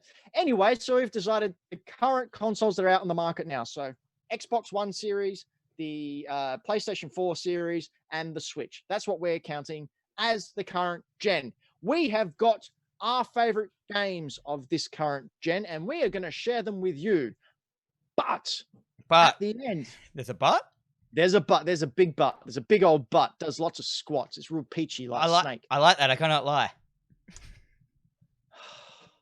I went into our Discord and asked our beloved Discord people what games they think are the best of this current generation. They gave me a whole list. I took the top 4 that had the most votes and put them to a vote over on Instagram. And then the Instagram people decided what is the hack that we haven't got. What was the name for the fans we came up with, Floppy? Was it Dino Riders? I think it was Dino Riders. Yep. So Hack the Dino fans are now called Dino Riders. That name's never been used before, and we won't get sued. Ooh, Anyway, the Dino Riders decided what their game is, and we'll talk about that right at the end. But Dan, what is your game of the current generation? I just want to mention as well that we've got some people already in the chat just yelling out names. I love it. And we've also been asked, is the Ouya counted? Ooh, no. Ooh, no. Okay, so this was super hard. Like this, Ben, like you floated this idea, and I was like, yeah, this would be cool. This would be easy. And then I just sat there for ages, and I'm like, oh man, because it's Xbox, it's Switch, it's everything. And then I kind of decided, and then I went into the chat, and then someone had already taken my game, you guys. But and then I really thought about it some more, and then I really worked out that the game I kind of really loved through this console generation was none other than Nier Automata. this would be my top game. I played this multiple times. I own this on multiple consoles, which is always one of my. I should put me on there, which is always also one of those rules that I feel like, you know, if you own a game on multiple systems, it probably means a fair lot to you, like the Forest and stuff like that did to me. So I'm going to. I suppose we're just going to do a little mini review of this. Are we, Ben? Is that what's happening? Yeah, sure. Yeah, cool. So I've also got 2 honorable mentions. My other 2 I was going between with Bloodborne and Doom Eternal. So they were my 2 that I was kind of like, what can I do? I love them all, but I felt like this one was the one that really got me going. So it's a third-person open world game. It's by Square Enix, and it's one of those crazy Square Enix stories. You start off, and straight away I was super interested in this story. I was like, why are these gothic Lolita robots fighting, you know, like other robots on Earth? And they drip fed you like what was going on, and I really got attached to the story. Then there's the music in this. The music in this game is chronically good. I was like, I don't listen to many game soundtracks like, just casually, but this is something I will put on because all the music in this was purely made like, all game music is made for a game, but this one was made basically like they're singing in there, and these songs go for like 40 minutes of like these amazing orchestral like pieces that are so good. And then whenever I hear those songs now, I get the feels, I get those emotions that the game like gave me when the first time I played it. You've got the battle system. It was fluid. It was amazing. It was fast. You have these floating swords behind you. You can do moves where you can split your character into like a dodge that will split them into 4 pieces and zoom them together.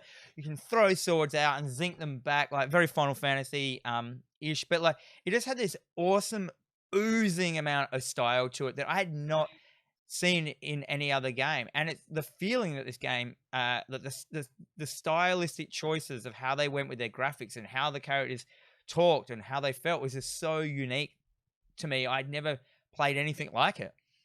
It has a massive amount of cool, weird moments in the game as well. There are bits where like you come across like really very square, those weird Easter eggs that they make you feel weird because they're so weird and they're so out of place, but they kind of work. There's a bit where you walk up and there's all these like robots like getting sexy with each other because they're emulating humans. It's really weird. There's all those moments. And then the story, as you're playing it, it just gets bigger and bigger and bigger, but not to the point where it's too ridiculous. It just keeps opening up and you're like, whoa, this is such, you get so into the storyline. And then you find out that the game's got bloody 26 endings. It's got like, so you have an ending for every letter of the alphabet.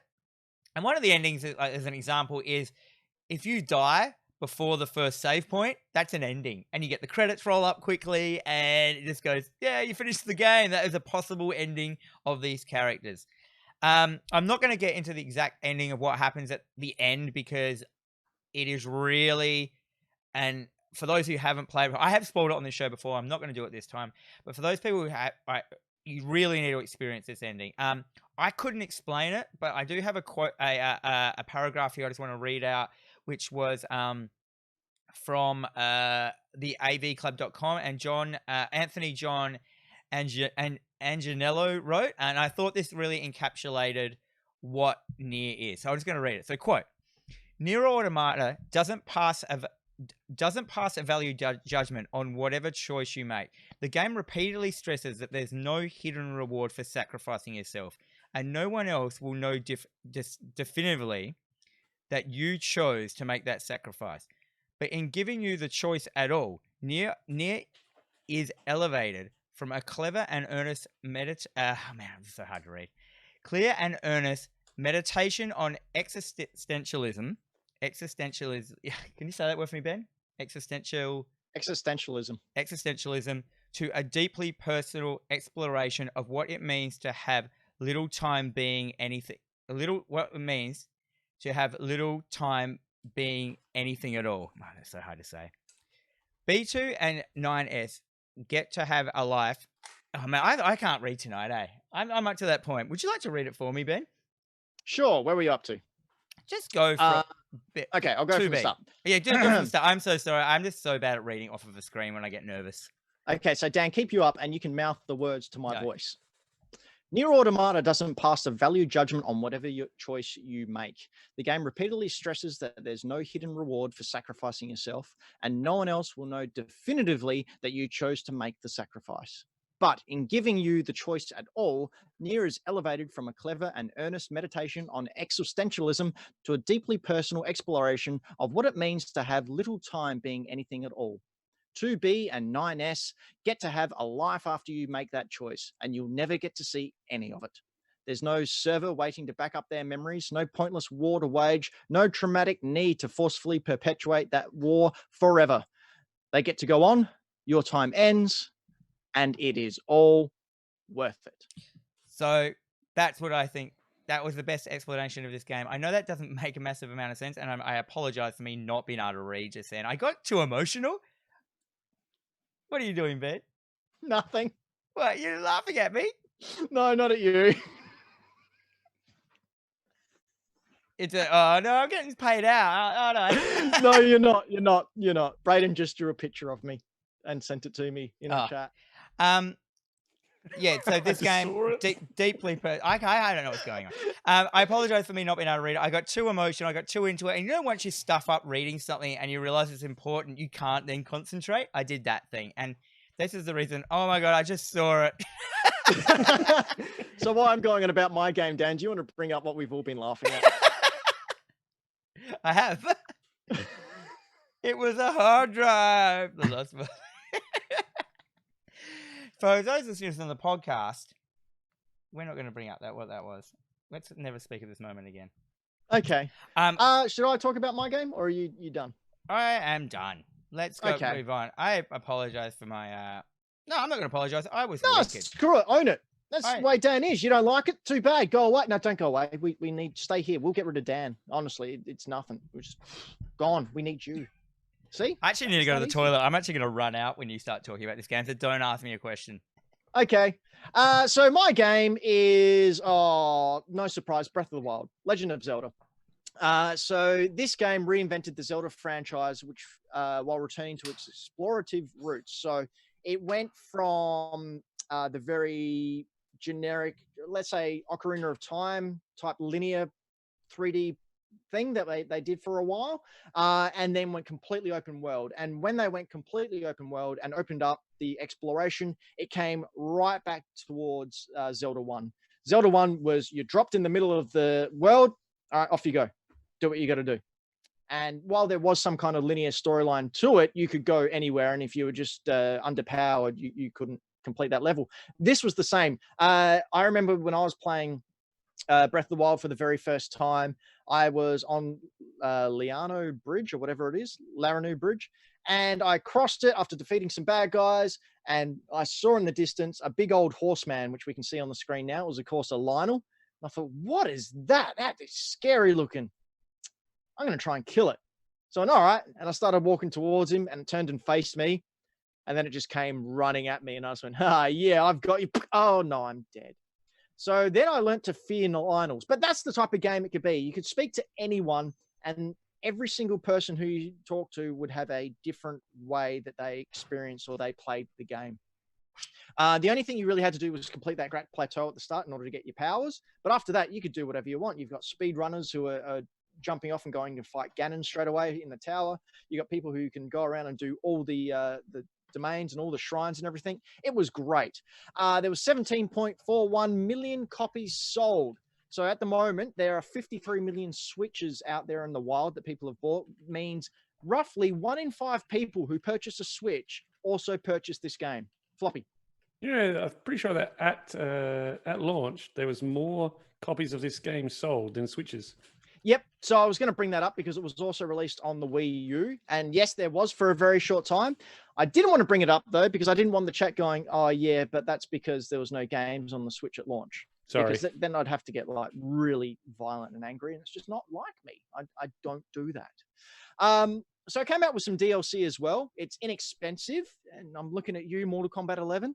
The DLC with the extra storyline and the extra stuff was only $20 Australian, and it added to the journey. It added to the whole experience of the game. It added to the story, and it gave you a really awesome item at the end. You got a motorcycle just to burn around Hyrule in. It was fantastic. What have I got written here? You can add elements to the game after you've played it. So in the screen now, we can see the top of Mr. A Game, friend of the show. He quite often does challenge series where someone who's really, really smart and good looking gave him that idea when he was on that show. Basically, he asked people to give him challenges, which is what he's doing now, trying to defeat a Lionel, a black Lionel without any upgrades or anything. And yeah, the longevity comes through that. Mr. A Game had one just the other week where it was how many silver boxes can you stack up on top of each other before they fall down using the magnesis. Hard mode, which came with the DLC, is hard. It is real pain in the butt to finish. The game has something for everyone. It's relaxing and intense at the same time, depending on what kind of mood you're in. You can go around exploring, or you can go up against the Lionel and get your butt kicked. And finally, I really want to talk about how awesome the shrines idea were. They got rid of the traditional dungeons and came in with 122 shrines, which were just basically mini dungeons, one-room dungeons in most of the cases. And you had to seek them out, find them out, and complete a very simple puzzle in order to get the reward at the end. And for me, that was a lot more engaging. It gave the game a lot more longevity and a lot more fun. And I think it's absolutely the way to go. Floppy, what were you going to say? And hopefully stretch this segment until Dan gets back from being a human. He's back. Oh, I've been back for ages. He's been back for ages. Look, I was just going to say, you're touching on your comment about how different people play the game differently. Like, I've never finished this game, but I love it. And it's one of those games that I just jump on maybe once a month, and I'll play it for a few days and wander around and just explore like aimlessly. Yep. I actually enjoyed just wandering around, finding different things, remembering how to play the game every time I pick it up. And I'm not actually stressed about getting to Ganon. Like, I just enjoy being in that world. I have to admit, when I first played it, I didn't want to go fight Ganon. I kept looking. I didn't want my journey to end. Same. Like, I did not want the story to be over. I wanted that always to be there. But I got to the point where like, I got all the shrines. I got pretty much everything else, and all that was left to do was to find Koroks.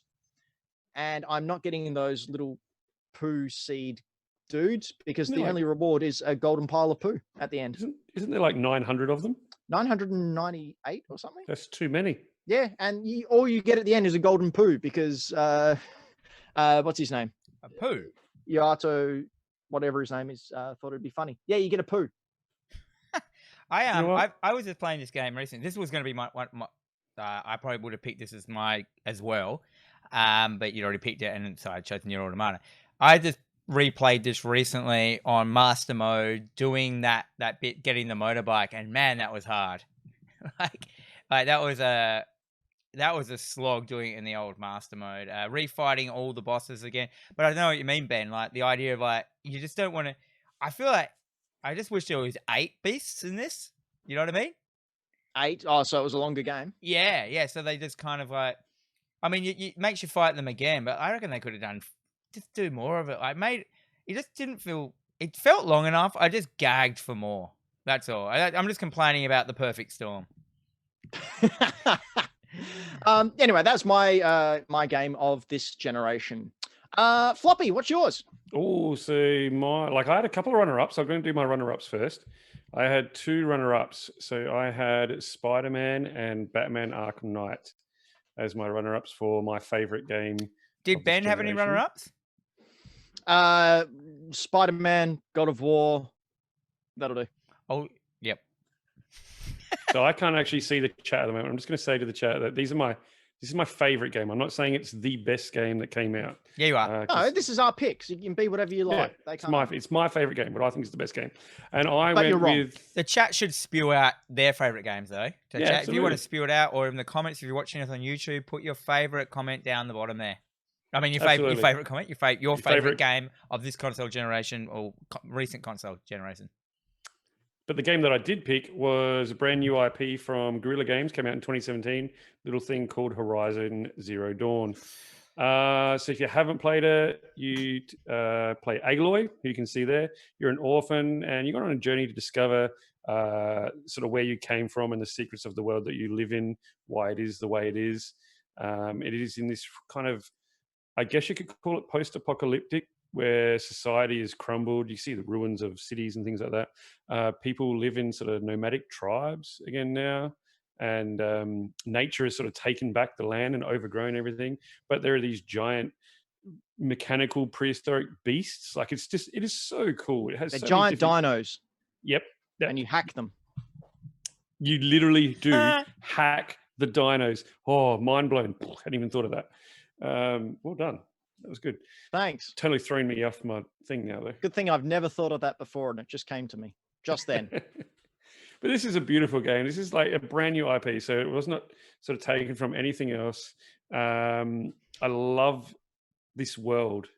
I loved being a part of this world. I loved going and exploring things.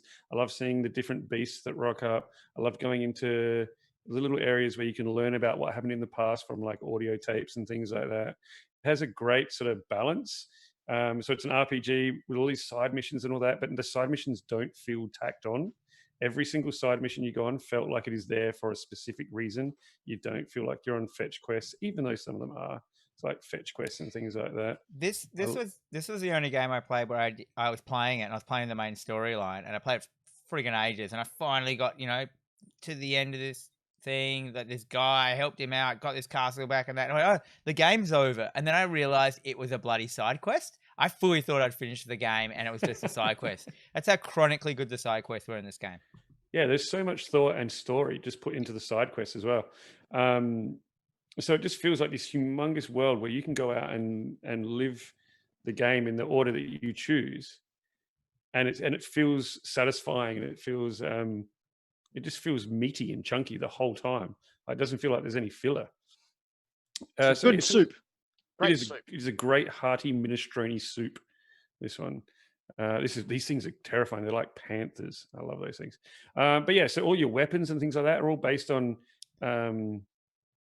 We'd call them all almost sort of not prehistoric. What's the people called that lived back then? Pro-Magnum. Yeah, those sorts of weapons, but like made from leftover bits of technology from a more technologically advanced society. So they've got gears and bits of metal that are sort of bent into bows and things like that. It's just such a cool idea. Like, and it really grabbed me, and I just kept wanting to be a part of this world.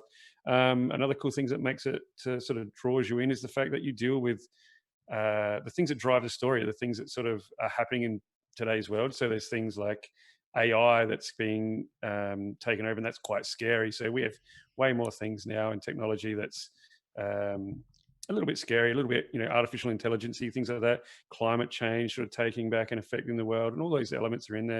And it really draws you in, and so you can relate to things like that as well. And yeah, once again, going back to the amount of copies that it sold, it was just such a good game. I don't know why it didn't Game of the Year. It did like 10 million I know. copies. I can tell you exactly why it wasn't Game of the Year, because 2 weeks after this was released, a little game called Breath of the Wild came out and absolutely decimated it. And while this was revolutionary and groundbreaking, and had Breath of the Wild not come out, it probably would have been Game of the Year. It didn't have that one thing that Breath of the Wild had, and that was climb anything. It still had the old, nope, can't climb here. Nope, Yeah, that can't was jump pretty over that little frustrating. fence. Whereas Breath of the Wild just broke that. They rewrote that whole engine physics law, and you can just climb everything. So that's where it fell out here. And then they released their DLC. And then I think 2 or 3 weeks later, Nintendo released the Breath of the Wild DLC. So they just had it in for this game. They really did. Yeah. No, I love this game. If you haven't played it, go do it. It's awesome. Right. So, Brayden. Yeah, I'm here. Hello. How you it's doing? a hard drive. It's a hard drive. I'm glad you liked my drawing before. That was fantastic. Yeah, I gotta say, my honorable mentions, 100% Horizon's in there, Spider-Man, and actually Star Wars Jedi Fallen Order. That game was good. Oh, I I forgot about absolutely that one. freaking loved it.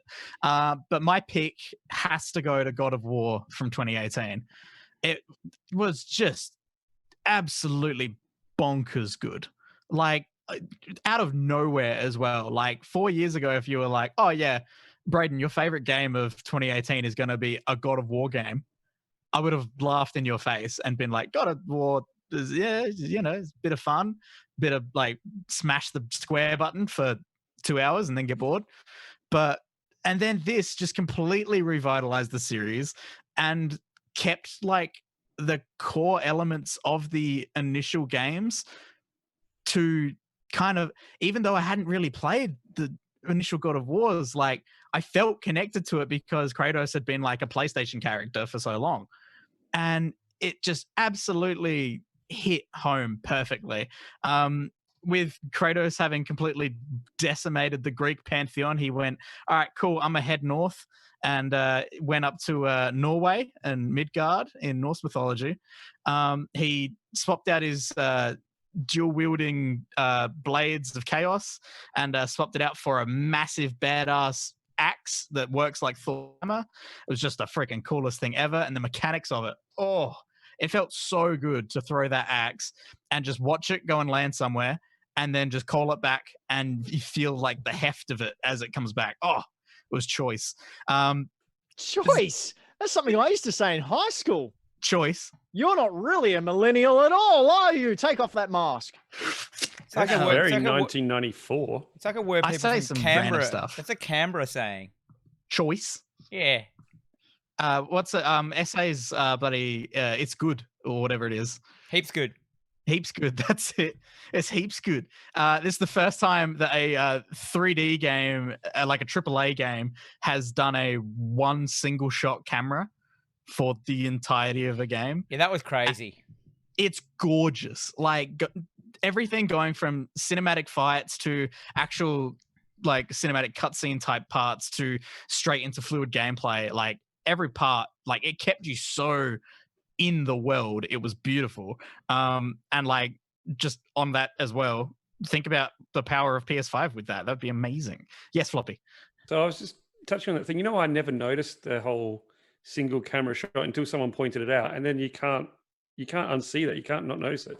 Like it's just so fluid at the start. Like I think they do it so well that you don't notice. Yeah, the first hour would go by, and you might not even notice at all. And then you get further into the game, you keep playing the game, and it's just sort of like, oh, hang on a second, I don't think I've seen the game load. This is weird. So for people that haven't played it, it's one single camera shot. It never cuts away. It never changes angles. It's one single shot the whole way through. Never loads. It's phenomenal. It never loads. It just stays on a static screen forever. No, so the story that they told with it, like Corey Barlog, like one of the heads at Sony Santa Monica who did this, like hats off to him. There's a great documentary about the production of this game as well. People should go and check it out. It's amazing. But the story and the connection they managed to create with Kratos and his son, like this is a character who everyone was like, he is one-dimensional as hell. He was such a dude, bro. He's I dude, hated bro. him. He's just Boy. angry, and that's it. All he does is he's angry and he wants to kill Zeus, and that's it. There's nothing else to him. He just wants to kill. And like they made me care about him so much, and they humanized him in such a great way with his son Atreus. And the story they weave with it is incredible. I'm going to quickly fly through some other little dot points that I had here because I know I'm taking up a lot of time. They had some excellent side characters in this game as well. Mimir, who's the smartest man alive, who you decapitate out of because he's stuck in a tree, and you tie him to your belt and carry him around, and he just tells stories. He's excellent. Brock and Sindri, who are the brothers who are merchants and craftsmen. They are hilarious in every single cutscene they're in. Freya, who's definitely just the Witch of the Woods and nothing else that requires spoilers or would ruin story moments. Brayden, just keep it low key, all right? Don't have any spoilers, all right? I'll keep it nice and, I'll keep it down. Boulder as like the bad guy you're fighting. This is what this fight is right now. This is within the first hour of the game, and it makes you feel like a fucking superhero. Oh, it's so good. Yes. Was Boulder Thor's brother? Yes. I don't know what you're talking about. Brayden. Yeah. So legitimately, Boulder is Thor's brother. I was going to get to this because every fight with Boulder, it feels like a superhero movie. It's incredibly badass. But one of the other standout random character moments is the sons of Boulder's brother Thor. The sons who were voiced by Nolan North and Troy Baker. and they're just two dumb idiots who try to fight you, and it's just a great little side moment in the game, and the two of them voicing it stupid. This game sold over 5 million copies within a month and over 10 million by like a year later. Yeah, Do you know, fantastic game. that was a great review. Just don't read a paragraph now about it, Brayden. Yeah, I'm good now. I am going to go back and play this game. I've wanted to go back and play it for a long time. And yeah, it has to happen because my God, what a beautiful game. On a somewhat sad and depressing note, the body model for Kratos in this game was a wrestler called Shad Gaspar. He recently, like in the past 2 days, passed away. Spewing. He was out swimming in Miami, and him and his 10-year-old son got caught in a rip. And there's lifeguards came out, and he ordered them to go and save his son. And as they did, a wave came down and crashed on him, and he sadly passed away. That's heavy. So yeah, by all accounts, he was a very nice guy as well. And at least he'll be remembered through like such an absolute masterpiece of art. Yeah, well, not only that, he also stopped a robbery, like an armed robbery, because he was just this big hulking man and was able to subdue Guy's a an burglar actual or two. superhero. Yeah, he was just a wonderful person. So really sad that came out. But okay, we're going to move on now to the audience vote. So we had, as I said earlier, I went into the Discord and asked all our people over there at bit.ly/hackthedino. Be sure to join so you can be in these little things in the future.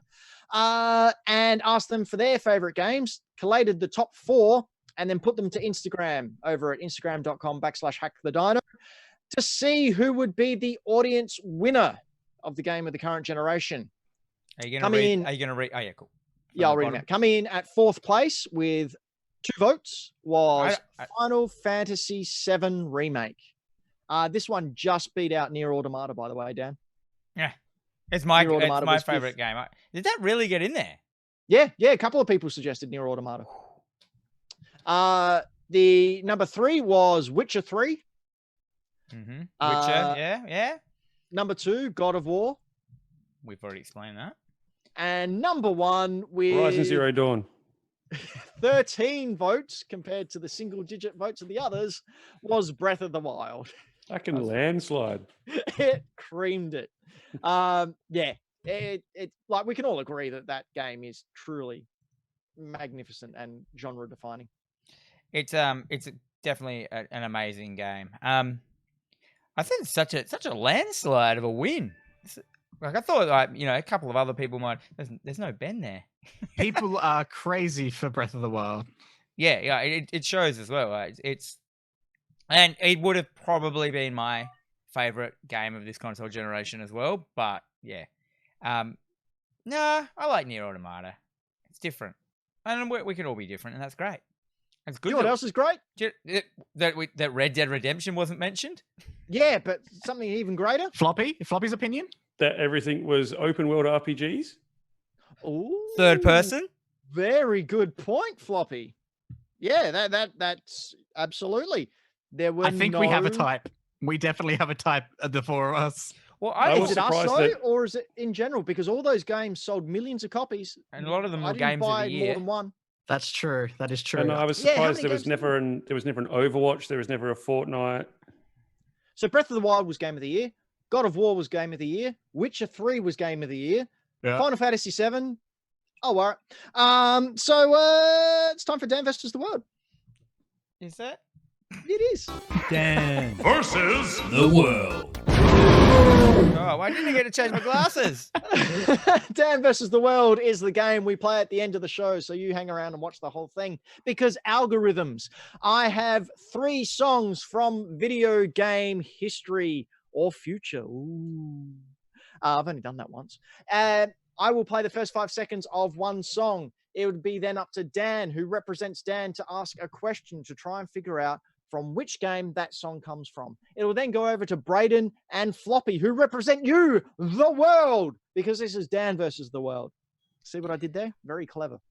They will ask a question. It'll go back and forth for 5 questions time. At the end of the 5th question, each team will have the opportunity to guess. If they get it right, they get a point. If they get it wrong, they don't get a point. Rather simple. They can try and guess before the 5th question is asked. However, if they do and they get it wrong, it goes to the other team. So at the end of last week, Dan with a clean sweep, 3 out of 3, is on 12, but the world's still on 14. So he's still not. Now, And- Dan, you're the holder of the Trophy of Infinite Knowledge, aren't you? Yeah, I got it here. I should have brought it out now. Here it is. Look at that. Oh, I love it. Dan won that last year, won it back off the world in our grand final show. You can check that out over on youtube.com/Hack The Dino. While you're there, like, subscribe, share, check out Mr. A Game. He's in there as well. It's a good old time for everyone. And the reason I wear sunglasses in this bit, apart from the fact it matches everything, it's because if I take my glasses off, I can't read. So I can't read the chat, so I can't cheat. I really Right. can't. I really can't read the chat. I can't. I'm having trouble reading my buttons to change what we have to do here. But let's go. Okay, let's go. Here we go. You Song got number your- 1. You got your thing ready? Oh.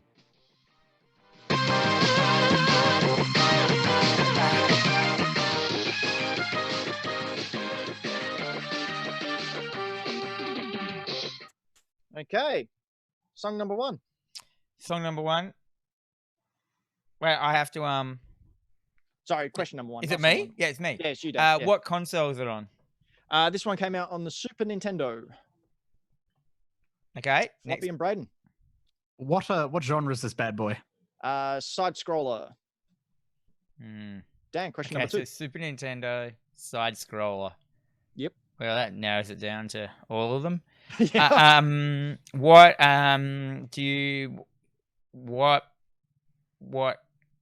you? You're a man. All right. Narrows it down so much. You're not You're a man. you're not an ape. No, I mean I can elaborate on that, but it'll give it away. No, I don't know. That was a joke. Okay. Question number 2, Floppy and Braden. Floppy, you want to ask one? What is your main weapon? Big old hand cannon. Oh, is it Shit. Is it Mega Man? What one was on it? Is it Mega Man? Mega Man. What's the one that's worth heaps of money? Mega Man X. Yes. Yes. Yes, yes, it was Mega Hey. Man X. Read it and wait, dickheads. I was almost going to give you a hand there, but I didn't need to. Well, that's the one that everyone always talks about. The one. That's Sorry, always Braden. Worth Nah, money. that's all good. So good. So It's a Dan bad is on question. 13 now. 13. He's catching up, boys. What's going on? You're letting the world down. Okay, here we go. Song number 2.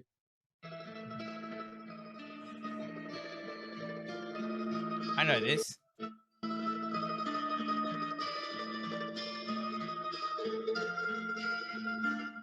Dan, question number 1. It's Silent Hill. Oh, Jesus Christ. Yep. It's the, God. it's the Silent Hill music. I've heard it 1,000 billion times. I don't even. It's Silent Hill. Okay, there you go. 14 all.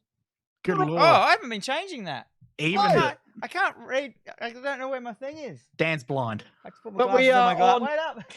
14 apiece. All right, Dan, you ready? No, wait. While you're no. doing that, I'm going to No. play the 3rd and final song. Now, the world, can you win one? Like Dan has got 5 in a row now. Wait, what? Lift What, your are we, socks what am up. I on? You're on 14. The world's on. That's a Dan. great look, Dan. You guys Business- better check this out on YouTube. business and pleasure. Okay, here we go. 3rd song. Who's going to win this round? Who's going to win? 14 apiece. Here we go.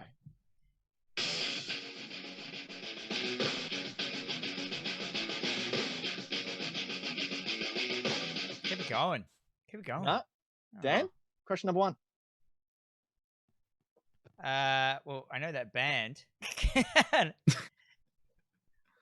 I'm gonna keep it going, otherwise we're gonna go short. What is it on, console wise? PlayStation 1. Originally. Well, Floppy? Braden, do you know which one? I mean, like, I think Dan's got a better chance at this because he knows the name of the band. Like, whereas, and like narrowing it down is going to be hard to do without just ruining the whole game. Shall I just take a stab and hopefully we win this? You know what? I say go for it. Yeah, just pick one. Is it Tony Hawk Pro Skater 2? No. Far Dude, as if he wasn't going to use the one that's the Tony new one. Hawk PlayStation 1 and 2 remake. Oh, you're kidding me, man. You're a You dickhead. always ask the cheat. You always ask the cheat of, have we mentioned it this show?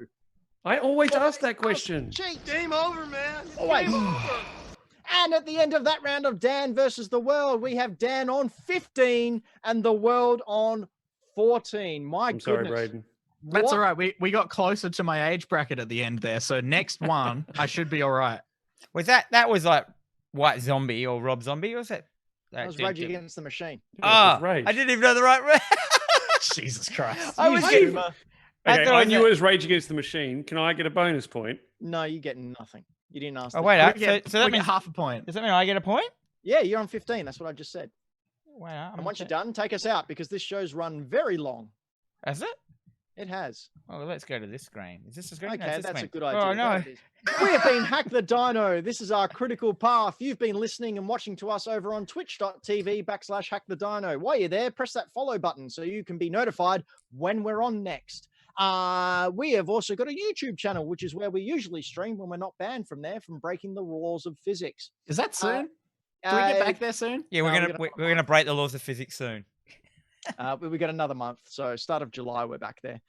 So you can go over there and look at other videos that we upload, as well as something new that I'm pondering and thinking of. But anyway, youtube.com/Hack the Dino. You can also follow us on Mixer, which is at mixer.com/Hack the Dino, which we've had a fair few people on there this episode. So that was nice to see our Mixer audience coming together and watching us slag off Xbox.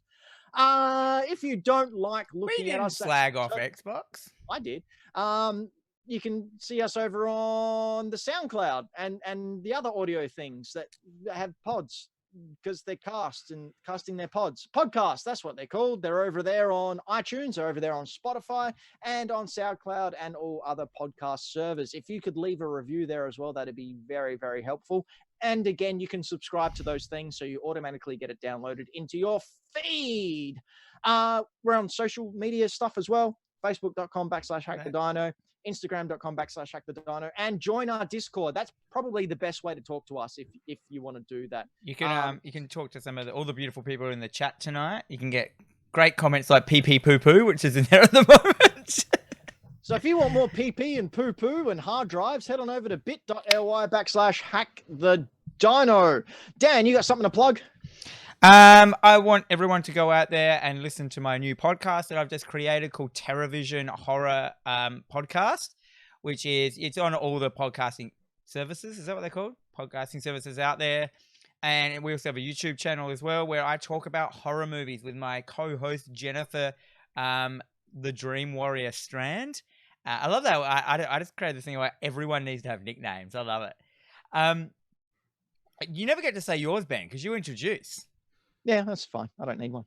Well, you have one. Doesn't matter. I'm too cool. Anyway, go over. So just search for TerraVision Horror Podcast on its podcast services or on YouTube, and subscribe and join and like and comment and make me better.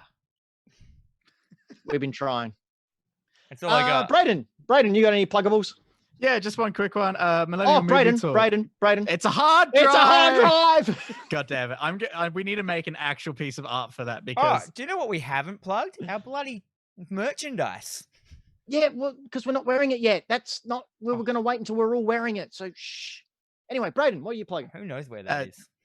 the hyper illegal merchandise that we can't talk about yet. So Millennium Movie Talk, it's a movie podcast. We normally talk about the news, but there's not much news. We're slowly getting back to news season because things are possibly opening soon. Emmy. So we'll see.